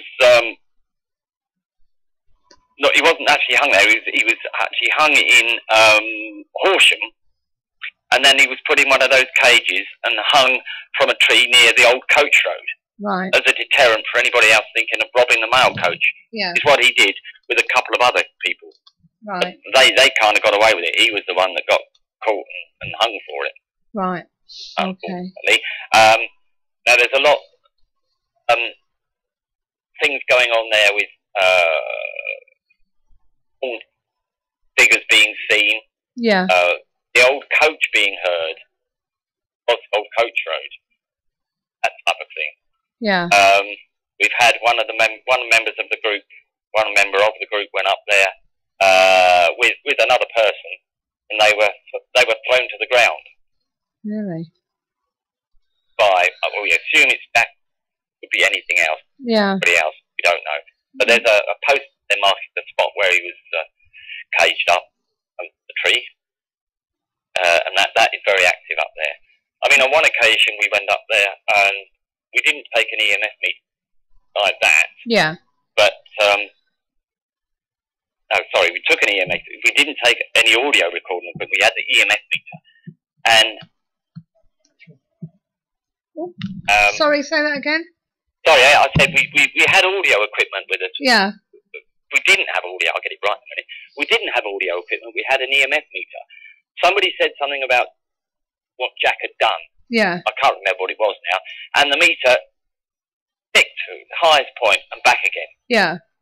So we thought, oh, hang on, was that because they mentioned this particular subject? So tried it again, and it did the same. Yeah. So we tried another question, and it did it twice. So we assume it was a yes and no using the EMF meter. Yeah. As a response. Right. So we found that quite interesting. For our ghost hunters in the chat room, what kind of EMF meter was it? Oh goodness me, you got me now. It's an old one. An old one, but I couldn't tell you what the meter or anything else is. I'm sorry, I don't know. Okay, no problem. Well, it's been a very fascinating subject, Charles, and we look forward to hearing more about it. Maybe Clapham Woods is our very own Sleepy Hollow, and you are our version of Ichabod Crane. What do you say? Yeah, right, okay. If you was Sleepy Hollow, I'd like to investigate that, I'll tell you. I'll bet you would. So what is your group called anyway, Charles? Worthing Occult and Paranormal Investigations. And where can we find you? You'll find it on, we've got a Facebook site and we've got a webs.com site. Okay. It's certainly a Facebook site, and that's a public site open. Okay. Pieces are on there, and when our investigations come up, they're all on there as well. Right, okay. And are they all private ones, or are they public ones as well? There's some public, some private. Right, okay. Well, thank you very much, Charles. It's been great speaking to you. Okay, anytime. All right. You take care, my love. And take care then. Bye-bye. Bye. Bye. Well, that was Charles. Interesting conversation. What do you reckon, Andy? Yeah, it's good old Charles again. Yeah, I've sort of thing he and I have talked about a number of times before, and it's good to hear him again. Actually, I say it's not been a long time since I've actually had a chance to really catch up with Charles, so that's good. Yeah, and the bit about the dog, that and the entrails. Now that really fascinated me because, like Steve said, a fox, if there was anything dead in a wood or anywhere, animals would come along and pull parts of the bone or whatever and gnaw on it and take it off. Scattered, it will be scattered, wouldn't it? You know what I mean?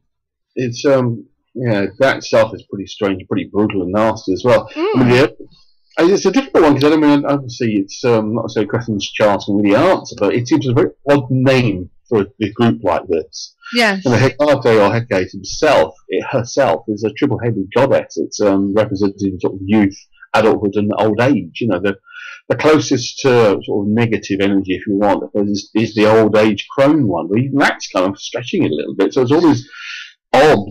All sort of an odd choice of name for a group like that. But I mean, Charles has no idea because he wouldn't know. You know, why would he know why they're called what they're called? But often struck me a bit odd. But I mean, it's not even satanic. That's just brutality. That's just awful. Isn't it? Proper Satanists don't do that sort of thing. They're not into doing horrible things to animals. It's, and the entrails that you mentioned. You know, it definitely does sound like spellcasting, doesn't it? What are you doing? It does definitely sound like spellcasting, doesn't it?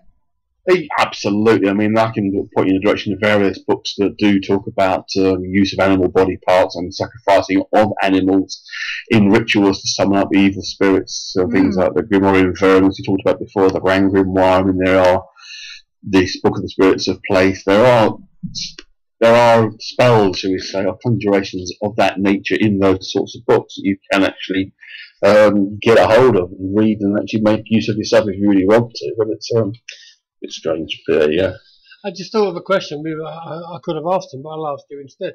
Do you know if there's any druid activity up there? Well, the thing, Steve, at the moment there is activity from all shades and types of different groups because its reputation has become very much a magnet for different kinds of groups. You'll have your New Age Wiccans who are trying to cleanse and clean the place, and you find their sort of stuff left behind, and there are definitely more sort of darker groups who use the same area for the same reason. It's just got that reputation, so I don't doubt for a moment. I mean, so the last time I went there was, God knows how many years ago it was a good few years ago. We ran into 3 other groups investigating that night, and it's not a very big wood, and so inevitably people are going to be drawn to it. So I'd imagine so.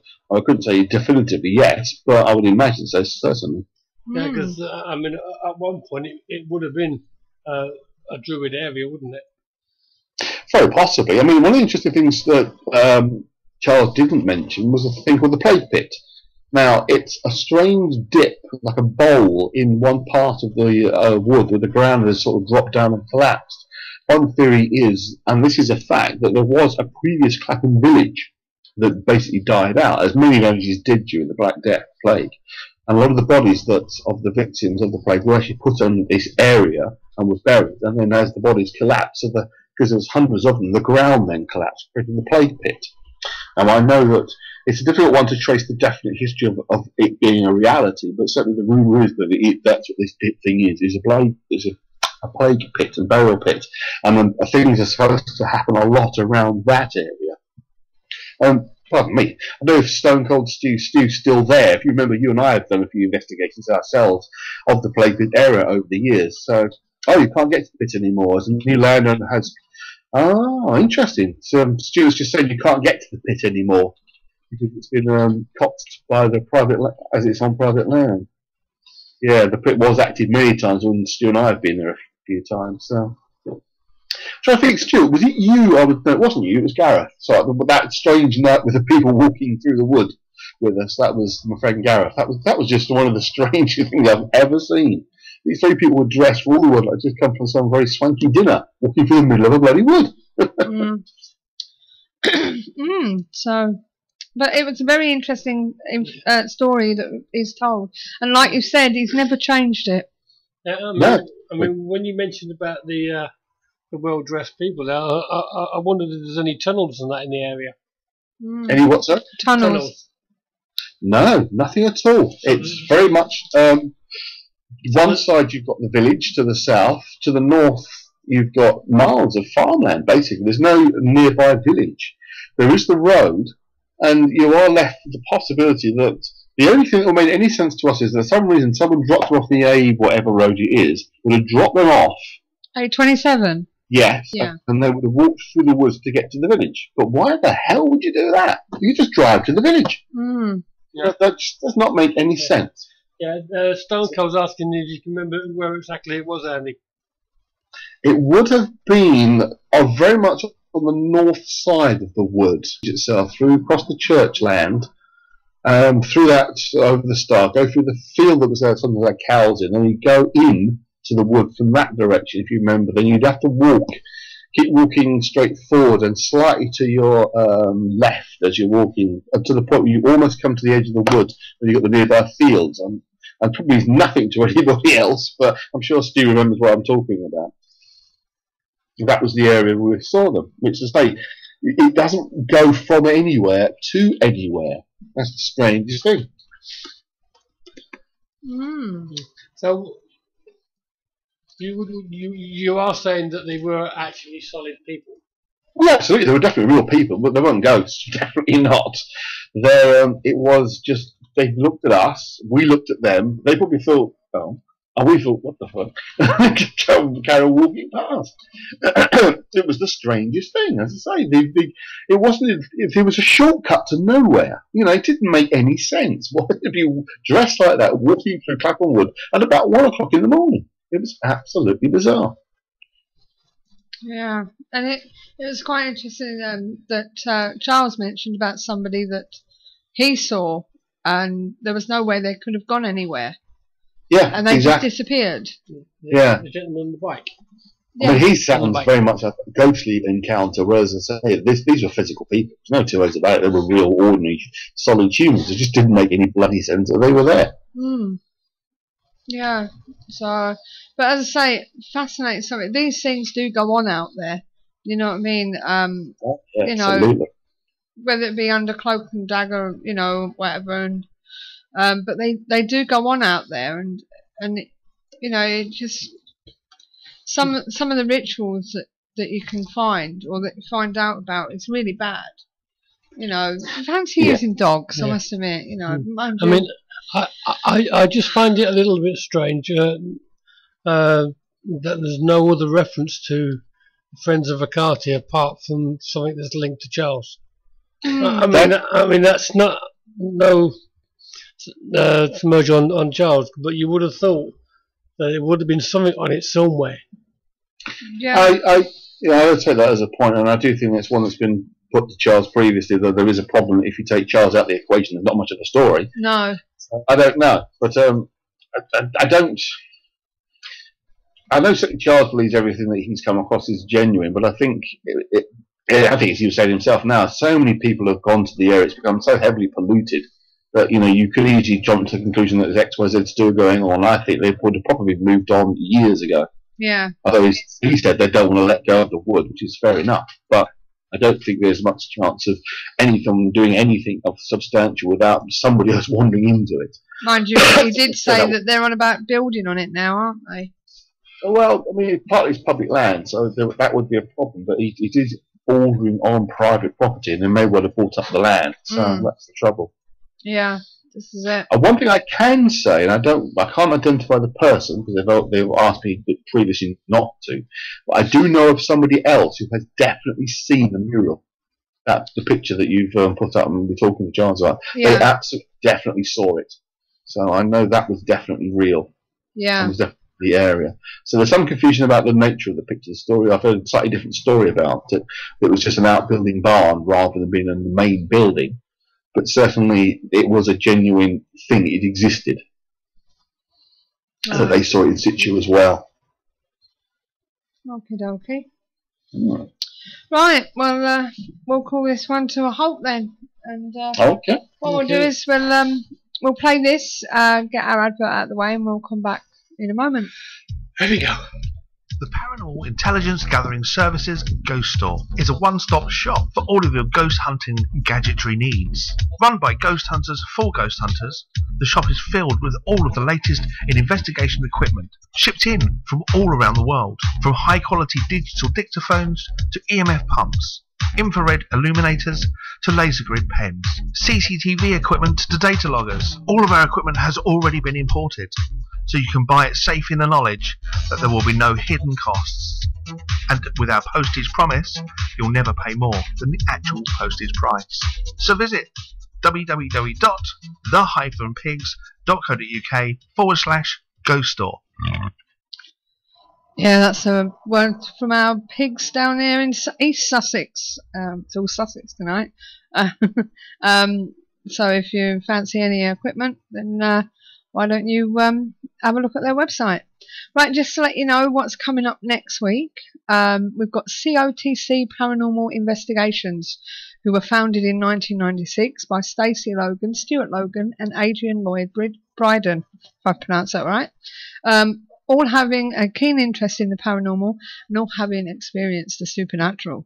Stacey and Stuart will be talking about the 50+ years of running COTC, starting back in the late 90s before it was popular. I'm assuming ghost hunting was popular. That's what that means. And we look forward to speaking to Stone Cold Stu later next week about his team and find out what's going on. What's been going on in the past and hopefully what's going on in the future. So we'll be looking forward to talking about that. Okay, just to let you know, as I said, we haven't had many responses as yet, so we'll probably carry this over to next week.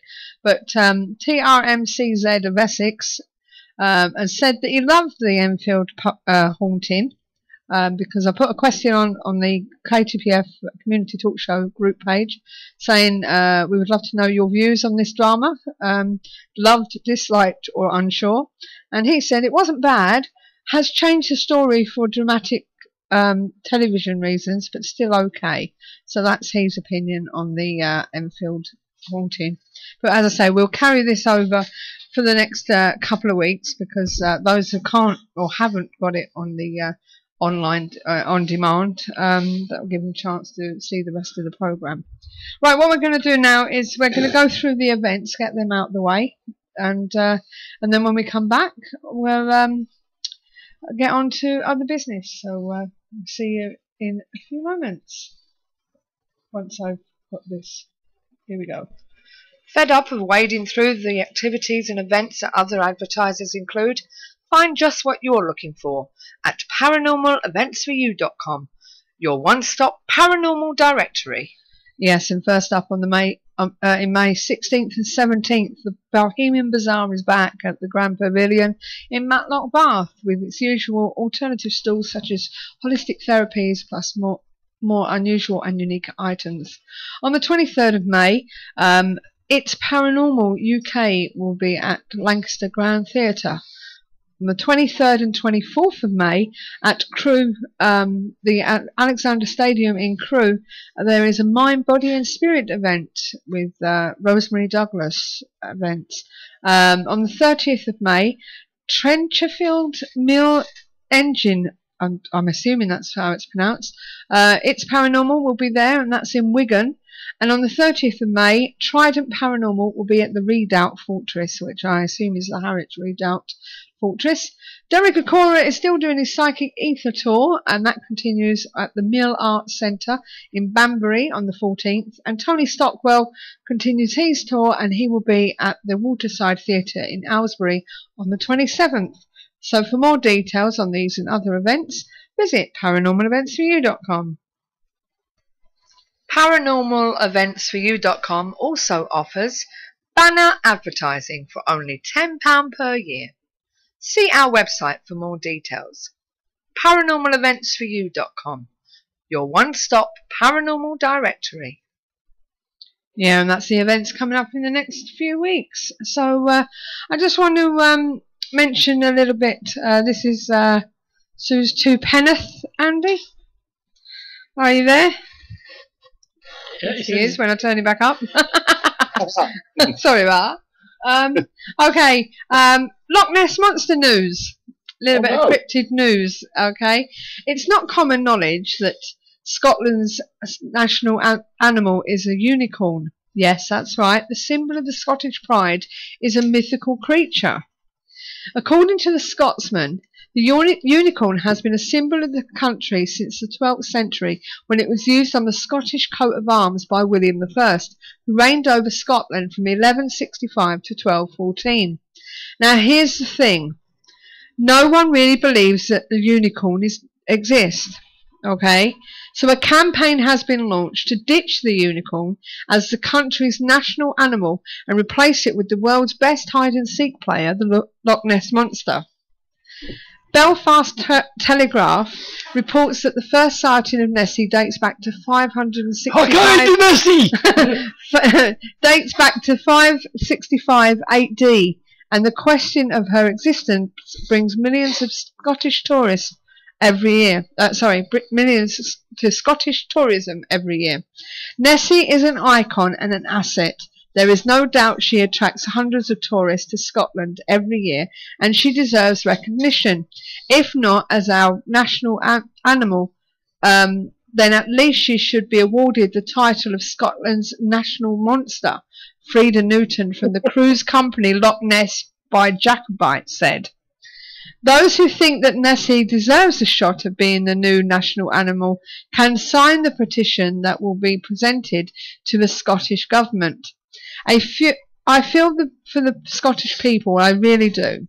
They're going to have a much harder time deciding which creature should represent their country than when they had to vote about leaving or staying as part of the United Kingdom. I mean, come on, how can anyone choose between unicorn and Nessie? The only thing that would make it harder is if you add Bigfoot's name into the mix. What do you think, Andy? Well, certain strange things are happening in Scotland at the moment, that's for sure. I'll add my link there, so that if anyone wants to vote on it and sign the petition, I should say, then you're more than welcome to go and add your name. What do you think? I saw, I don't know whether it's on that link. Let me just. They even want Nessie to have a vote. I know, but the thing is, right, I saw a picture, I don't know whether, is it on this page at all? But there was a picture of the actual arms. Arms? Yeah, it's not on there, actually, but there was a picture of the Scottish arms, yeah. Oh, the coat of arms. The coat of arms, yeah, with Nessie on. And and I'm just seeing if I can find it. But as I say, it's it doesn't look right, I must admit. If you've seen the Scottish coat of arms, you've obviously got.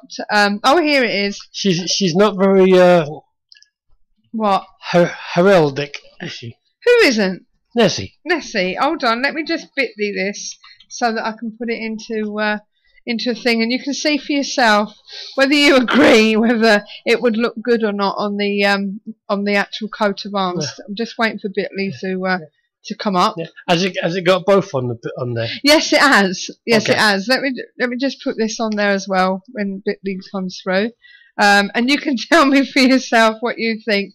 A picture of Nicola Sturgeon, is it? No, it's not. Have a look at that and tell me what you think. Have a look at that. And Andy, we've told you enough times. Nessie's not a sturgeon. There's a picture there, and you've got the lion and the unicorn. Oh, yeah, unicorn. Rampant to the middle, and then you've got Nessie. Just have a look at that. Now, here is what it might look like: the Loch Ness Monster on the crest. Now, that's what the Metro's idea of it is. So I don't know what you think. like I said, it's not very heraldic. It's not, is it? So you know, but a little bit of fun there anyway. So I wonder whether they will get Nessie. I must admit, our Janice who is a staunch Glaswegian, as daughter-in-law. She really, I think she would approve of Nessie being the national monster, wouldn't you? Yeah, she loves Nessie. Yes, she does. She does love Nessie, and he does exist according to her. And saying that, I must admit there was a recent story that apparently Nessie had died, but somebody had found sonar on the floor of the Loch Ness, and said that there was something on the floor of the what's name? This was back last year though, saying that they found something on sonar. They were saying, has sonar finally found the Loch Ness? Images reveal an unusual object lurking beneath the lake. So lake, river, whatever it is. The loch. The loch. Loch Ness. Loch Ness, yes, right. So I put that there for you to have a look at. Apparently there are sonar pictures, but yeah, there was a better one that I actually saw, to be honest with you, where there was a long thing that was it the Scotsman Oh yes, I've again? seen these images somewhere else. Yeah, I wonder whether it was the Scotsman that I saw it on. No, it's not on There's there. a bit of it on that first link. Was there? Yeah. Oh right. Okay. Yeah, on the Huff. On the Huff. Yeah. Interesting how many images, photographs are turning out to be fake. Yeah, you've got a picture of a computer screen with what looks like they're saying something's down the side of the lock there. Yeah. Right. So, but 141 feet. But this one was actually it was showing something long and saying had it been found and what have you, and I'm not finding what I'm looking for now, but never mind. But yeah, it's I still maintain that it was a ghost of a dinosaur and the tape's worn out. I'm sorry, that's my theory. What do you think, Andy? I don't know. I must admit, it's one of them I find intriguing, the old Loch Ness Monster. I actually planned with a friend of mine to, when we finished sixth form in college, we were going to spend a week camping up at Loch Ness, but we never got around to it, which is a shame. But it would have been fun. It would be. I'd go for that, I'll be honest with you. You know, let's go Nessie hunting. Yeah, the weather's decent. Yeah. And on the subject of Nessie, just to let you know, we have got a young man coming on the show in the near future. Bear with me while I just get his name. And let's see, where are we? Up and coming guest. Have I got him here? No, I haven't, for some reason. Oh, that's good. That is good. Let me just check my diary. But we're going to be talking about Nessie. And I think he's a relative. Of Ness? No, not of Nessie. Not of Nessie, silly. It's a relative, isn't it? No, it's I can't find him now.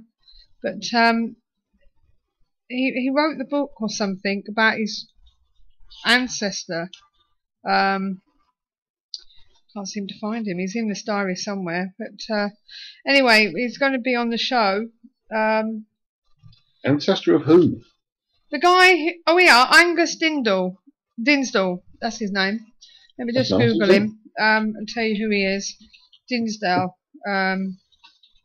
His name is. Isn't he a relative of the guy? He's a relative of the guy. First took the picture. Yeah, the man who filmed Nessie. That was it. Tim Dinsdale was a pioneer monster hunter. Yeah, and this is an exciting new biography. The man who filmed Nessie, and it's by, I think it's his grandson or something. Angus Dinsdale.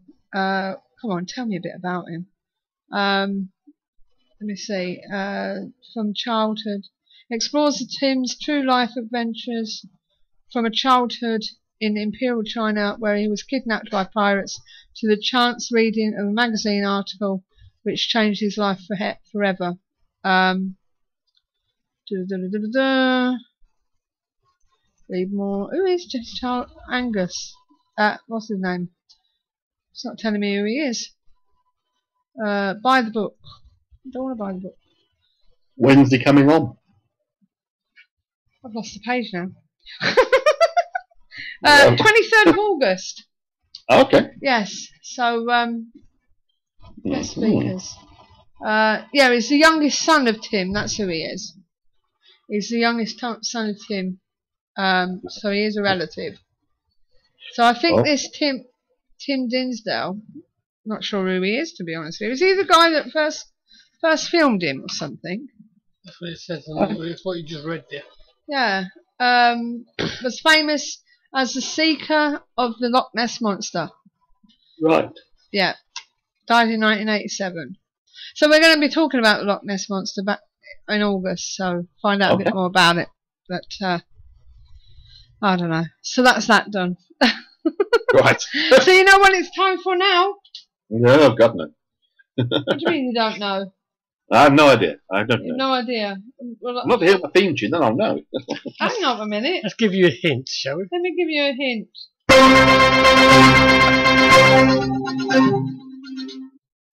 Well, It's over to Andy. I have a few little delicacies for this evening I've come across over the week. And the first one I'm going to add up is...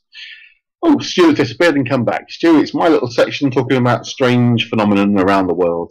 Going from one very famous paranormal case, i.e. Loch Ness Monster, to another very famous paranormal type case. In this case, the case I'm talking about is Roswell. Paranormal investigation. Oh, no, sorry, I do apologise. That's the wrong one. I've just linked to the wrong thing. But never mind, this is a fascinating one as well. I think someone sent this to me. Might have been Steve or somebody else, but looking at it, it was quite interesting. Paranormal investigators crack Da Vinci Code and find alien in the Mona Lisa. A conspiracy theory website has declared the discovery of an alien high priest hidden in a famous artwork. If you click on the video link, which don't do just yet, but do afterwards, you'll see how they claim to have found it, but it's absolutely hilarious. I have to say it's the silliest thing I have seen in a long time. But I'll just read this to you anyway. Paranormal conspiracy theorists claim Leonardo da Vinci was hiding the existence of alien life, and the proof, quotation marks, can be found in the Mona Lisa. The Paranormal Crucible website claims to have spotted an alien high priest hidden in the famous artwork. Proof, they say, of an extraterrestrial presence. You can run the video, I think it's silent, but you can see where it's coming from. But it's a bit of an odd one, so don't run it just yet, because for some reason it's been voiced by a machine, it sounds like, not even a person. But anyway, in the bizarre video posted online, the group reveals the hidden life form and identifies alleged facial features, a headdress, a cloak, and hands. A computer-generated voice, why computer-generated is a mystery, but the voice says that many theologians believe that Leonardo da Vinci deliberately concealed coded secrets and subliminal messages in most of his work. Now, I mean, it's been said, obviously, because the Da Vinci Code is based on that whole notion, but whether there really are secret messages is another question altogether. If this is true, then it's reasonable to assume that the Mona Lisa is in fact painted in order to conceal important historical and religious facts, possibly regarding the extraterrestrial presence and its surreptitious involvement within the Roman Catholic Church. Whoa. Not only do we have demon worshippers in the Roman Catholic Church, we now have aliens as well. This is even more exciting. However, the video provides no possible explanation for the existence of the being and admits to enhancing the colours of the painting to make the features more visible. One skeptical YouTuber commented, "Alien high priest, what religion would be an alien?" However, some truth seekers have gone on board with the possibility.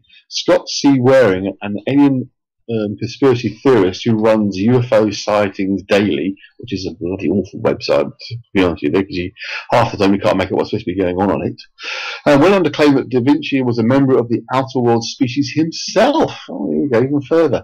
Now, if you scroll down as I'm reading this, you can see an image of the supposed alien. Have you got to that picture? Yeah. Looks very creepy, I have to say. Do you know what it reminds me of? I noticed this when I was looking at it. Yeah. Do you remember Independence Day? Oh, yes. When they're actually locked in, aren't they? And they're putting the virus into the mothership. Yeah. And there's that guy in the controls, that alien, I should say. Yeah, the controlling one. Yeah, that's what it reminds me of. I can see exactly what you're saying. He wrote this person wrote, the likelihood of Leonardo da Vinci being an alien or half-breed is very high. Oh dear, he shows all the signs. What are those? Well, those signs are apparently he had very high intellectual ability. Oh, so if he's intelligent, he must be an alien, because all humans are thick, obviously, according to this person. Extraordinary creative range, and used them to accomplish quite a bit. So I just find this one hilarious.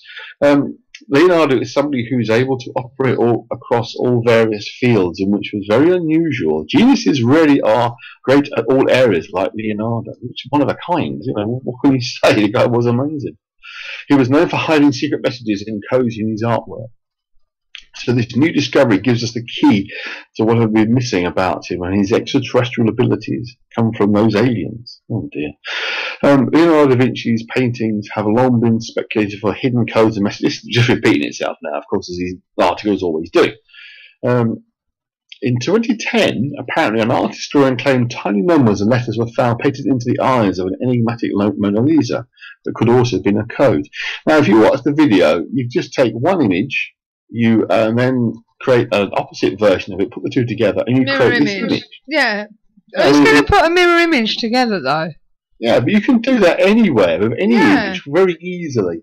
I mean, there's an interesting photograph I saw a number of years ago of one of the stones at Avebury Stone Circle, where the person who took the photograph claimed they could see a sphinx-like image in the stones. They've done exactly the same thing. They've taken a photograph of half a stone, and mirror imaged it to get the other half, so you get a mirror image effect of what appears to be a face. It's human nature. We try and find faces in the most random things.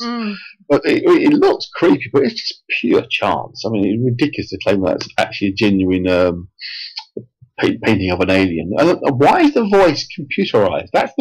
To me, that's the strangest thing of all. Why isn't it just ordinary person speaking? Why computerized voice for it? All a bit odd, if you ask me. I don't know. But there we go. That's my first one. But the one I was going to show first of all, which is this one, talking about going from one very famous anomalous creature to another, a very famous anomalous event, which apparently is back in the headlines. If I get my right click to work properly, which I can't, which is not very good at all. Give me a moment. I think you need a new mouse.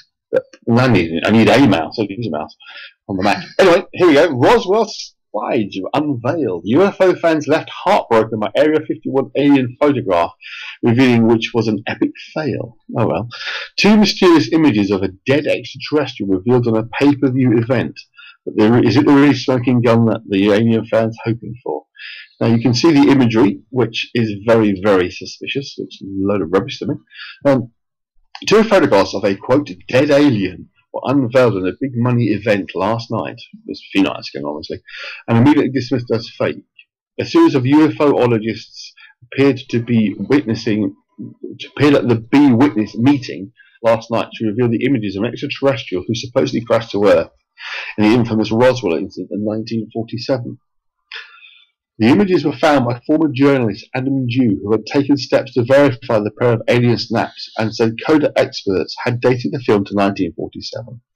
The rest of the world was not had the chance to test the rigor of these methods, because the high-resolution images have not been made available. So all you've got is basically the image you can actually see on the news article. Can you see it? The little kind of small thing that's lying on a plate glass. Which really is very unconvincing. Anyway, the photos were supposedly found in Arizona, hidden in a collection of snaps owned by oil geologist Bernard Ray and his wife Hilda Ray, who have both died. The first question that comes to my mind is, why would oil geologists have the photographs? Anyway, Nick Pope, good old Nick, a researcher who headed up the UFO investigation in the UK Military of Defence, told Mirror Online that he was, quote, underwhelmed. It could be a model, or it could simply be a fake image dressed up to look like the 40s slide. The motivations for hoaxing are complex. Some hoaxers are money-making scams. Now, it does say elsewhere in another article I saw that apparently it was $350 a person to tune in to this live reveal that was done, obviously, on the internet. So there's something like 10,000 people logged into it. So, I mean, you're looking at a ridiculous amount of money being made just by creating these nonsense fake pictures. After the photographs were revealed, UFO spotters immediately took to Twitter and share screenshots of the snaps with the hashtag #BeDisappointed. Now, the other thing I'd noticed, and it's on another site that talks about the same article, that the image bears a striking resemblance to some mummified ancient Egyptian bodies, including one image that shows an apparent hole in the chest of the supposed alien that's very similar to the hole in the chest of another image of a definite Egyptian mummy, child mummy. So it's suggesting very strongly that these images are actual fact just Egyptian mummies. Just tamper with the imagery and probably take a photograph of the photograph and move it around to create the image of what appears to be this alien from the 1940s. So they probably used 1940s style video photographic plates to create the image, but they're actually of Egyptian mummies. So it all seems complete fraudulent. And there's actually someone puts further down, without reading the whole thing, that it's a Thebes mummy found in 1856, transferred to the US Smithsonian in 1956. And in actual fact, they've shown more images of the same, what they believe to be the same body from a different angle, which is the one that they claim is the alien. Now, when you look at the image, you think, well, the first thing that strikes me is that it's clearly very, very old. You know, you can see it's clearly kind of shrunken down, it's dried out bones. Why would that be a very recent alien? It just looks totally unreal. I don't know what you guys think of that. It don't look like real to me. Don't, does it? No. No, it looks, as I say, it looks like an old mummy, basically. It does. A child mummy. Yeah. Yes. So, right. Epic foul, as somebody said. Absolutely, and as I say, people pay something like $350 to tune into the live feed to see this imagery, and they're not even allowed to see the originals. Yeah, one Twitter follower said, Roswell slides a photo of a child mummy, an epic foul, not a smoking gun. Shame on you, followers. That was on this. You know, so... Well, here's my next one, which several people have pointed out to me. I think Steve did as well, and also my friend Andy commented on his site. Now, this one is worth listening to. So let me just put this link up and not say anything just yet. And hopefully we'll go to it. Listen, alien sounds recorded 22 miles above the Earth. NASA still cannot explain these eerie hisses and whistles recorded by special microphones 22 miles above the Earth's surface. Now, hopefully, this will play. Now, can you hear this? Here we go.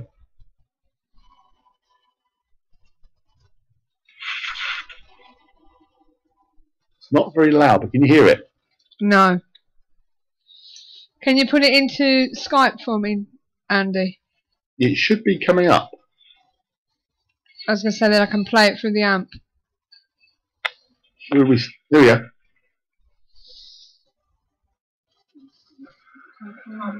Oh no.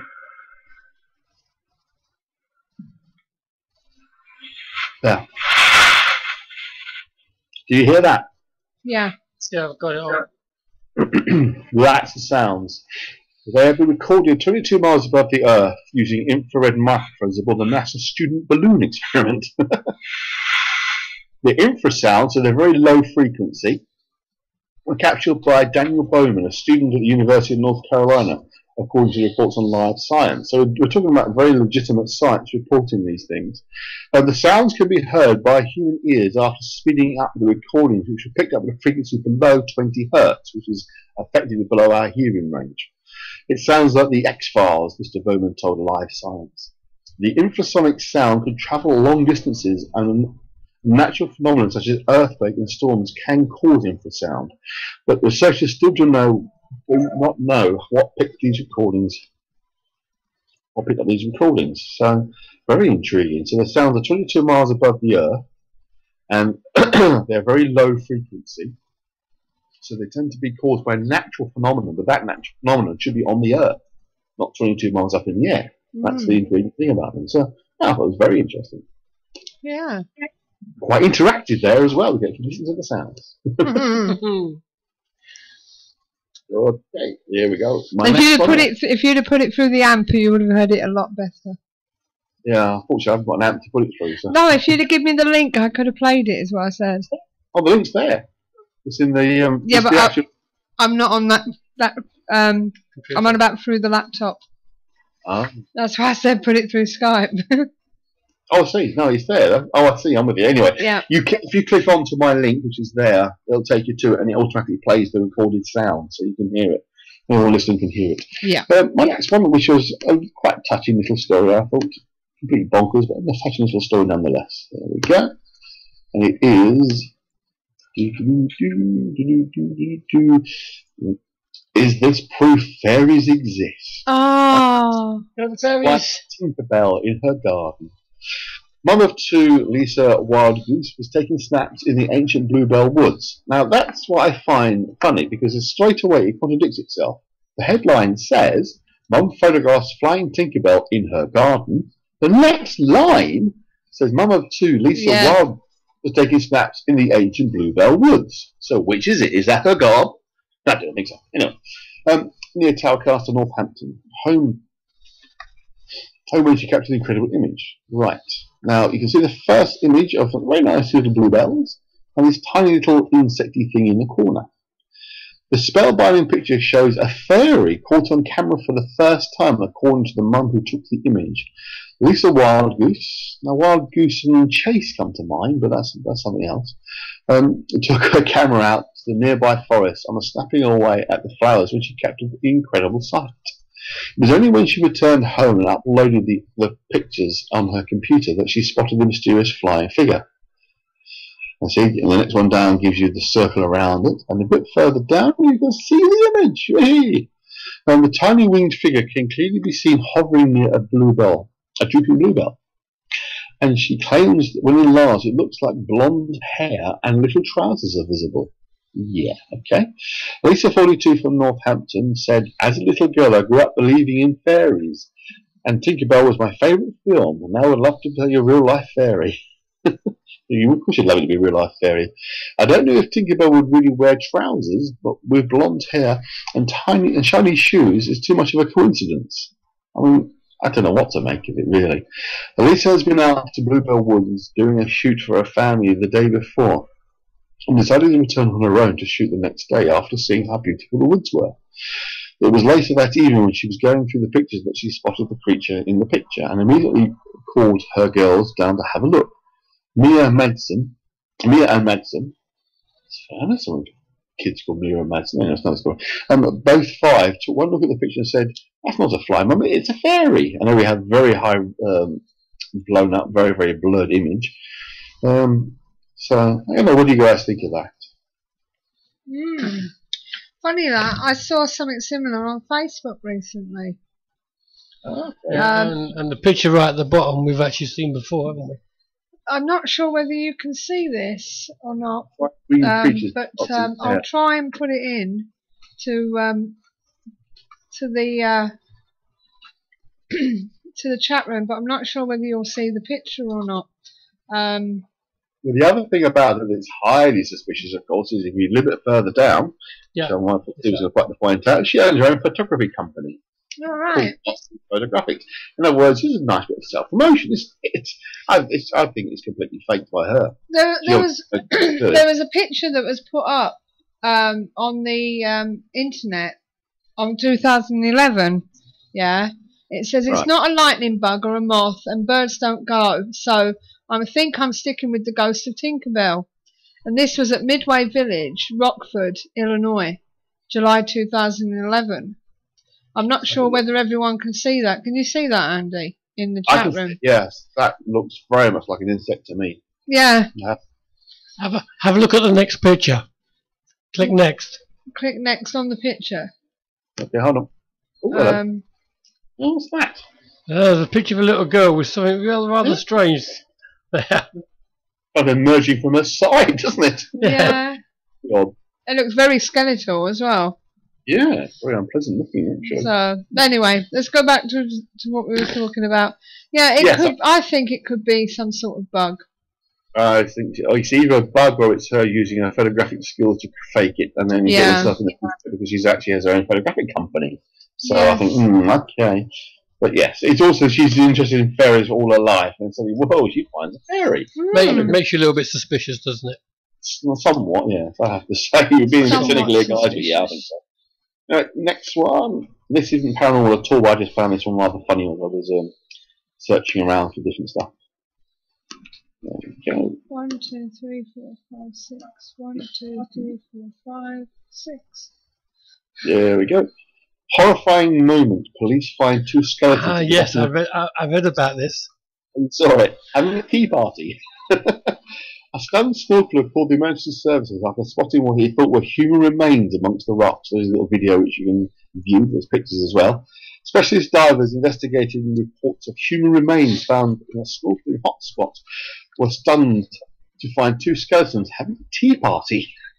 Yes. A horrified swimmer called police on Monday at 10 a.m.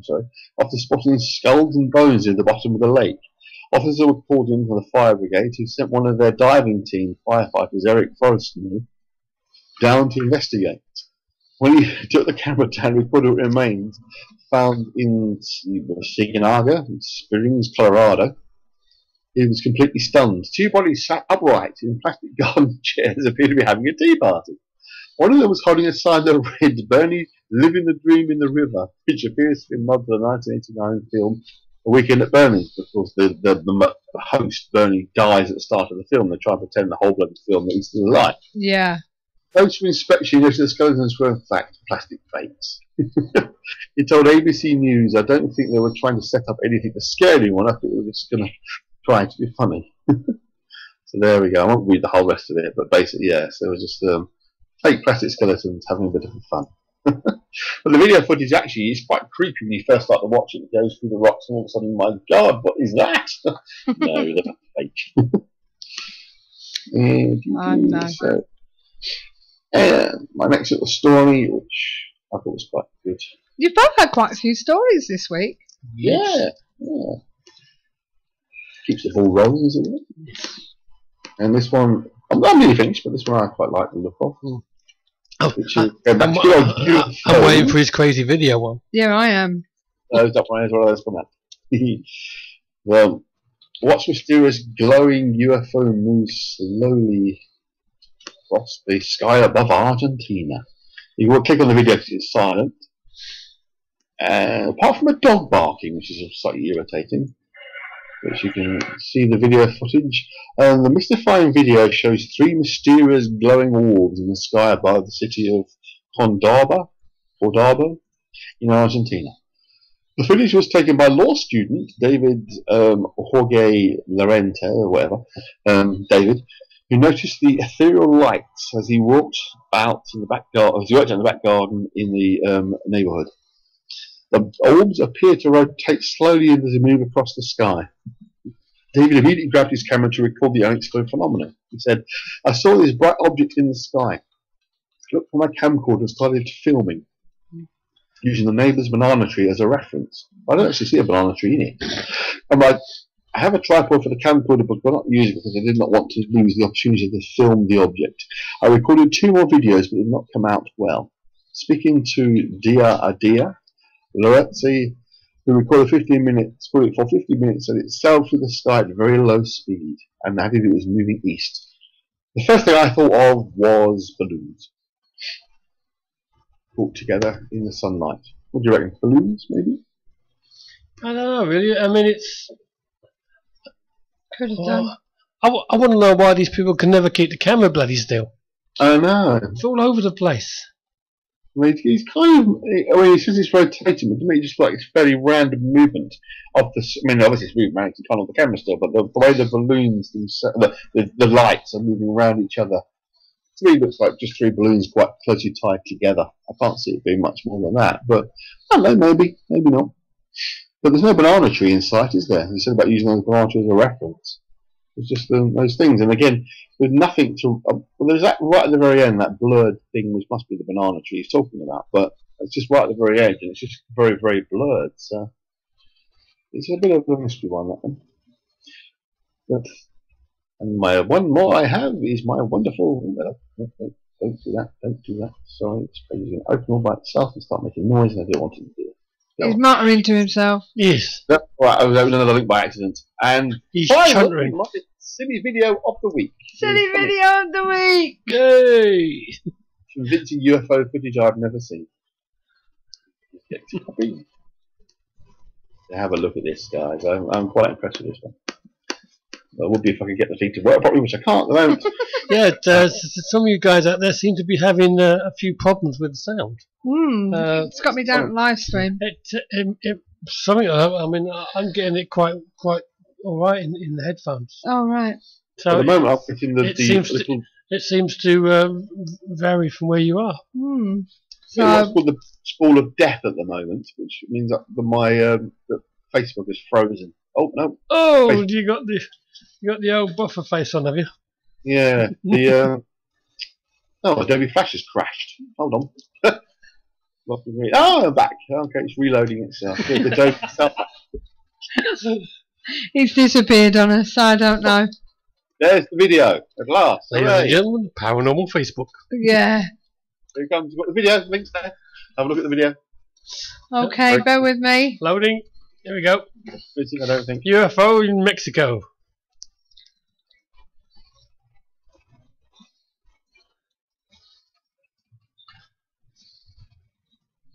Have you got it? Is it appearing?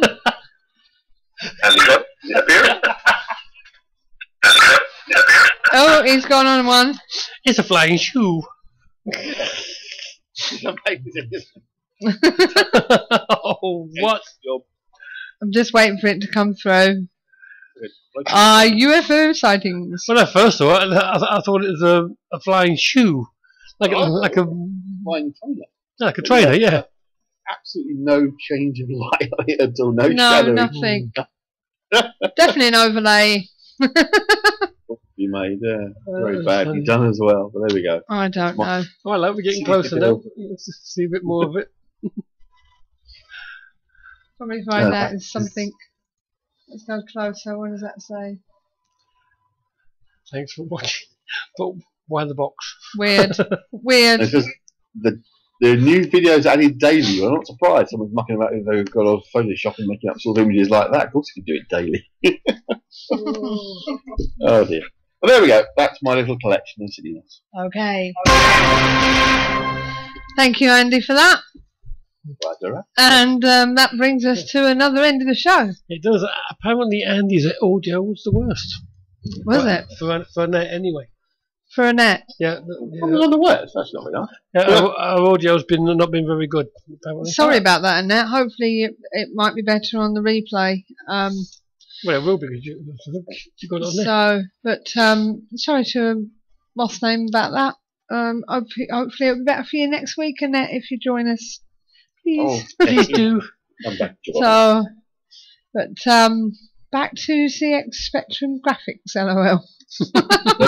One feature that we're going to do from next week, I keep saying threatening to do it, and I want to do it, and that's my film reviews. Yes. We're going to talk about films and stuff, aren't we? So perhaps you can do an alternative. Maybe do 1 week conspiracies and 1 week silly films, or cut down on your conspiracies. Oh, I'll cut down on conspiracies in horse on you. Mind you, you had quite a few tonight. Yeah, straight after you've done the silly video one, you can tell us about a movie. Yes. So I like the silly video though. I'm finding it. You know. I saw Insidious 1 and 2 on Friday evening. Gordon's watched them. Insidious 1 and 2. 1 very good, 2. Well, that's all I'll say now. Don't tell you anymore now. No, that's it. I'm not going to tell you more about it. That's all right then. You tell us about it next week. Second one was So the first one second one was Right. Well, Stacey, if you're listening in the chat room, I sent you a quick message on Skype. If you could just answer me that for me for next week, that'd be great. And I look forward to speaking to you and Stuart next week as well. So don't forget, guys, COTC Paranormal Investigations will be with us next week, talking about their previous investigations, what's up and coming, if anything, and talking about ghost hunting before it became popular and what it was like and everything. So we'll be hearing more about them. Don't forget, Man, Myth and Magic is a specialist of second-hand books on a range of topics from the paranormal to witchcraft and magic. A specialist second-hand occult and historic book site which also specialises in paganism, alternative religions, mysticism, mysticism, Mysticism. mystery, folklore, the supernatural, archaeology, and ancient histories. So for more information, visit manmythandmagic.com. So don't forget, if you enjoy what you're listening to, please follow us on Facebook and Twitter, and also our YouTube channel, where you can catch all the latest shows and previous ones dating back to 2012. And don't forget the magazine. Oh, give me a chance. Oh! The KTPF Community Talk Show is supported by Phenomena Magazine and Beyond Parasine, which is available online now. And on the subject of magazines, issue 2 of the KTPF magazine is out now, and you can either read online or download your own copy via our website. Just hit online magazine on our menu bar, which you will find there, and you'll be able to either read the online version, which is a flip cover, or you can download it for yourself. We are always looking for contributions from people within these subjects, i.e. showcasing groups and highlighting haunting events. So if you're interested in contributing to the KTPF magazine, then send your articles to the publisher at ktpf.co.uk. In fact, I'll change that. Can you send it to editor at ktpf.co.uk? Should they both work? So either way, it will come to the same place. If you have enjoyed listening to us, don't forget to follow us on Facebook and Twitter, and subscribe to our YouTube channel, where you'll find all our past shows. Okay, and if you would like to be on the show, then you can email us at admin@ktpf.co.uk, where we will be open to discuss any specific areas of the genre, including ghosts, monsters, psychic phenomena, and other supernatural and unexplained mysteries. Remember, this is your show too, so get involved. And we hope you've enjoyed tonight's show, and we look forward to having your company again next Sunday at 8 p.m. on www.ktpf.co.uk. Andy, thank you very much for joining us this evening. No problem. You are quite low now. Oh. I did turn my internal mic up earlier because we were having trouble, weren't we? So maybe it was just a bit too high. So maybe. So sorry about that, Annette. As I say, hopefully you'll join us next week and everything will be perfect. And until then, well, have a good week, Andy. Anyway. Yes, you too, guys. Okay, and we will see everybody all next week, I hope, and the replay will be on sometime tomorrow, so you can catch that if you did have problems with the sound quality. We'd like to thank our guest Charles Walker for taking the time to join us on the show. Great interview, and very interesting topic that he was talking about, and also thank you again for listening to the KTPF, sponsored by Phenomena Magazine and Beyond Parasine, and supported by Phenomena Magazine and Beyond Parasine, and sponsored by Dragon's Castle, South Wales, one of the most haunted castles in Wales. For more information on ghostly and ghastly events, including fright nights, all-night investigations, and hand parties, visit www.mosthauntedcastle.com. So until next time, it's good night from me. And it's good night from her. And it's good night from them. And until then, all we can say is, all together, guys, keep the paranormal friendly. Good night and God bless. bless. Everyone. Night. This is where it's at. See you next week. To see in the night, to measure the spike, to see how cold it's been. I buy my kit so I won't forget the ghosties that I have seen. The Paranormal Intelligence Gathering Services Ghost Store. So visit www.the-pigs.co.uk/ghost store.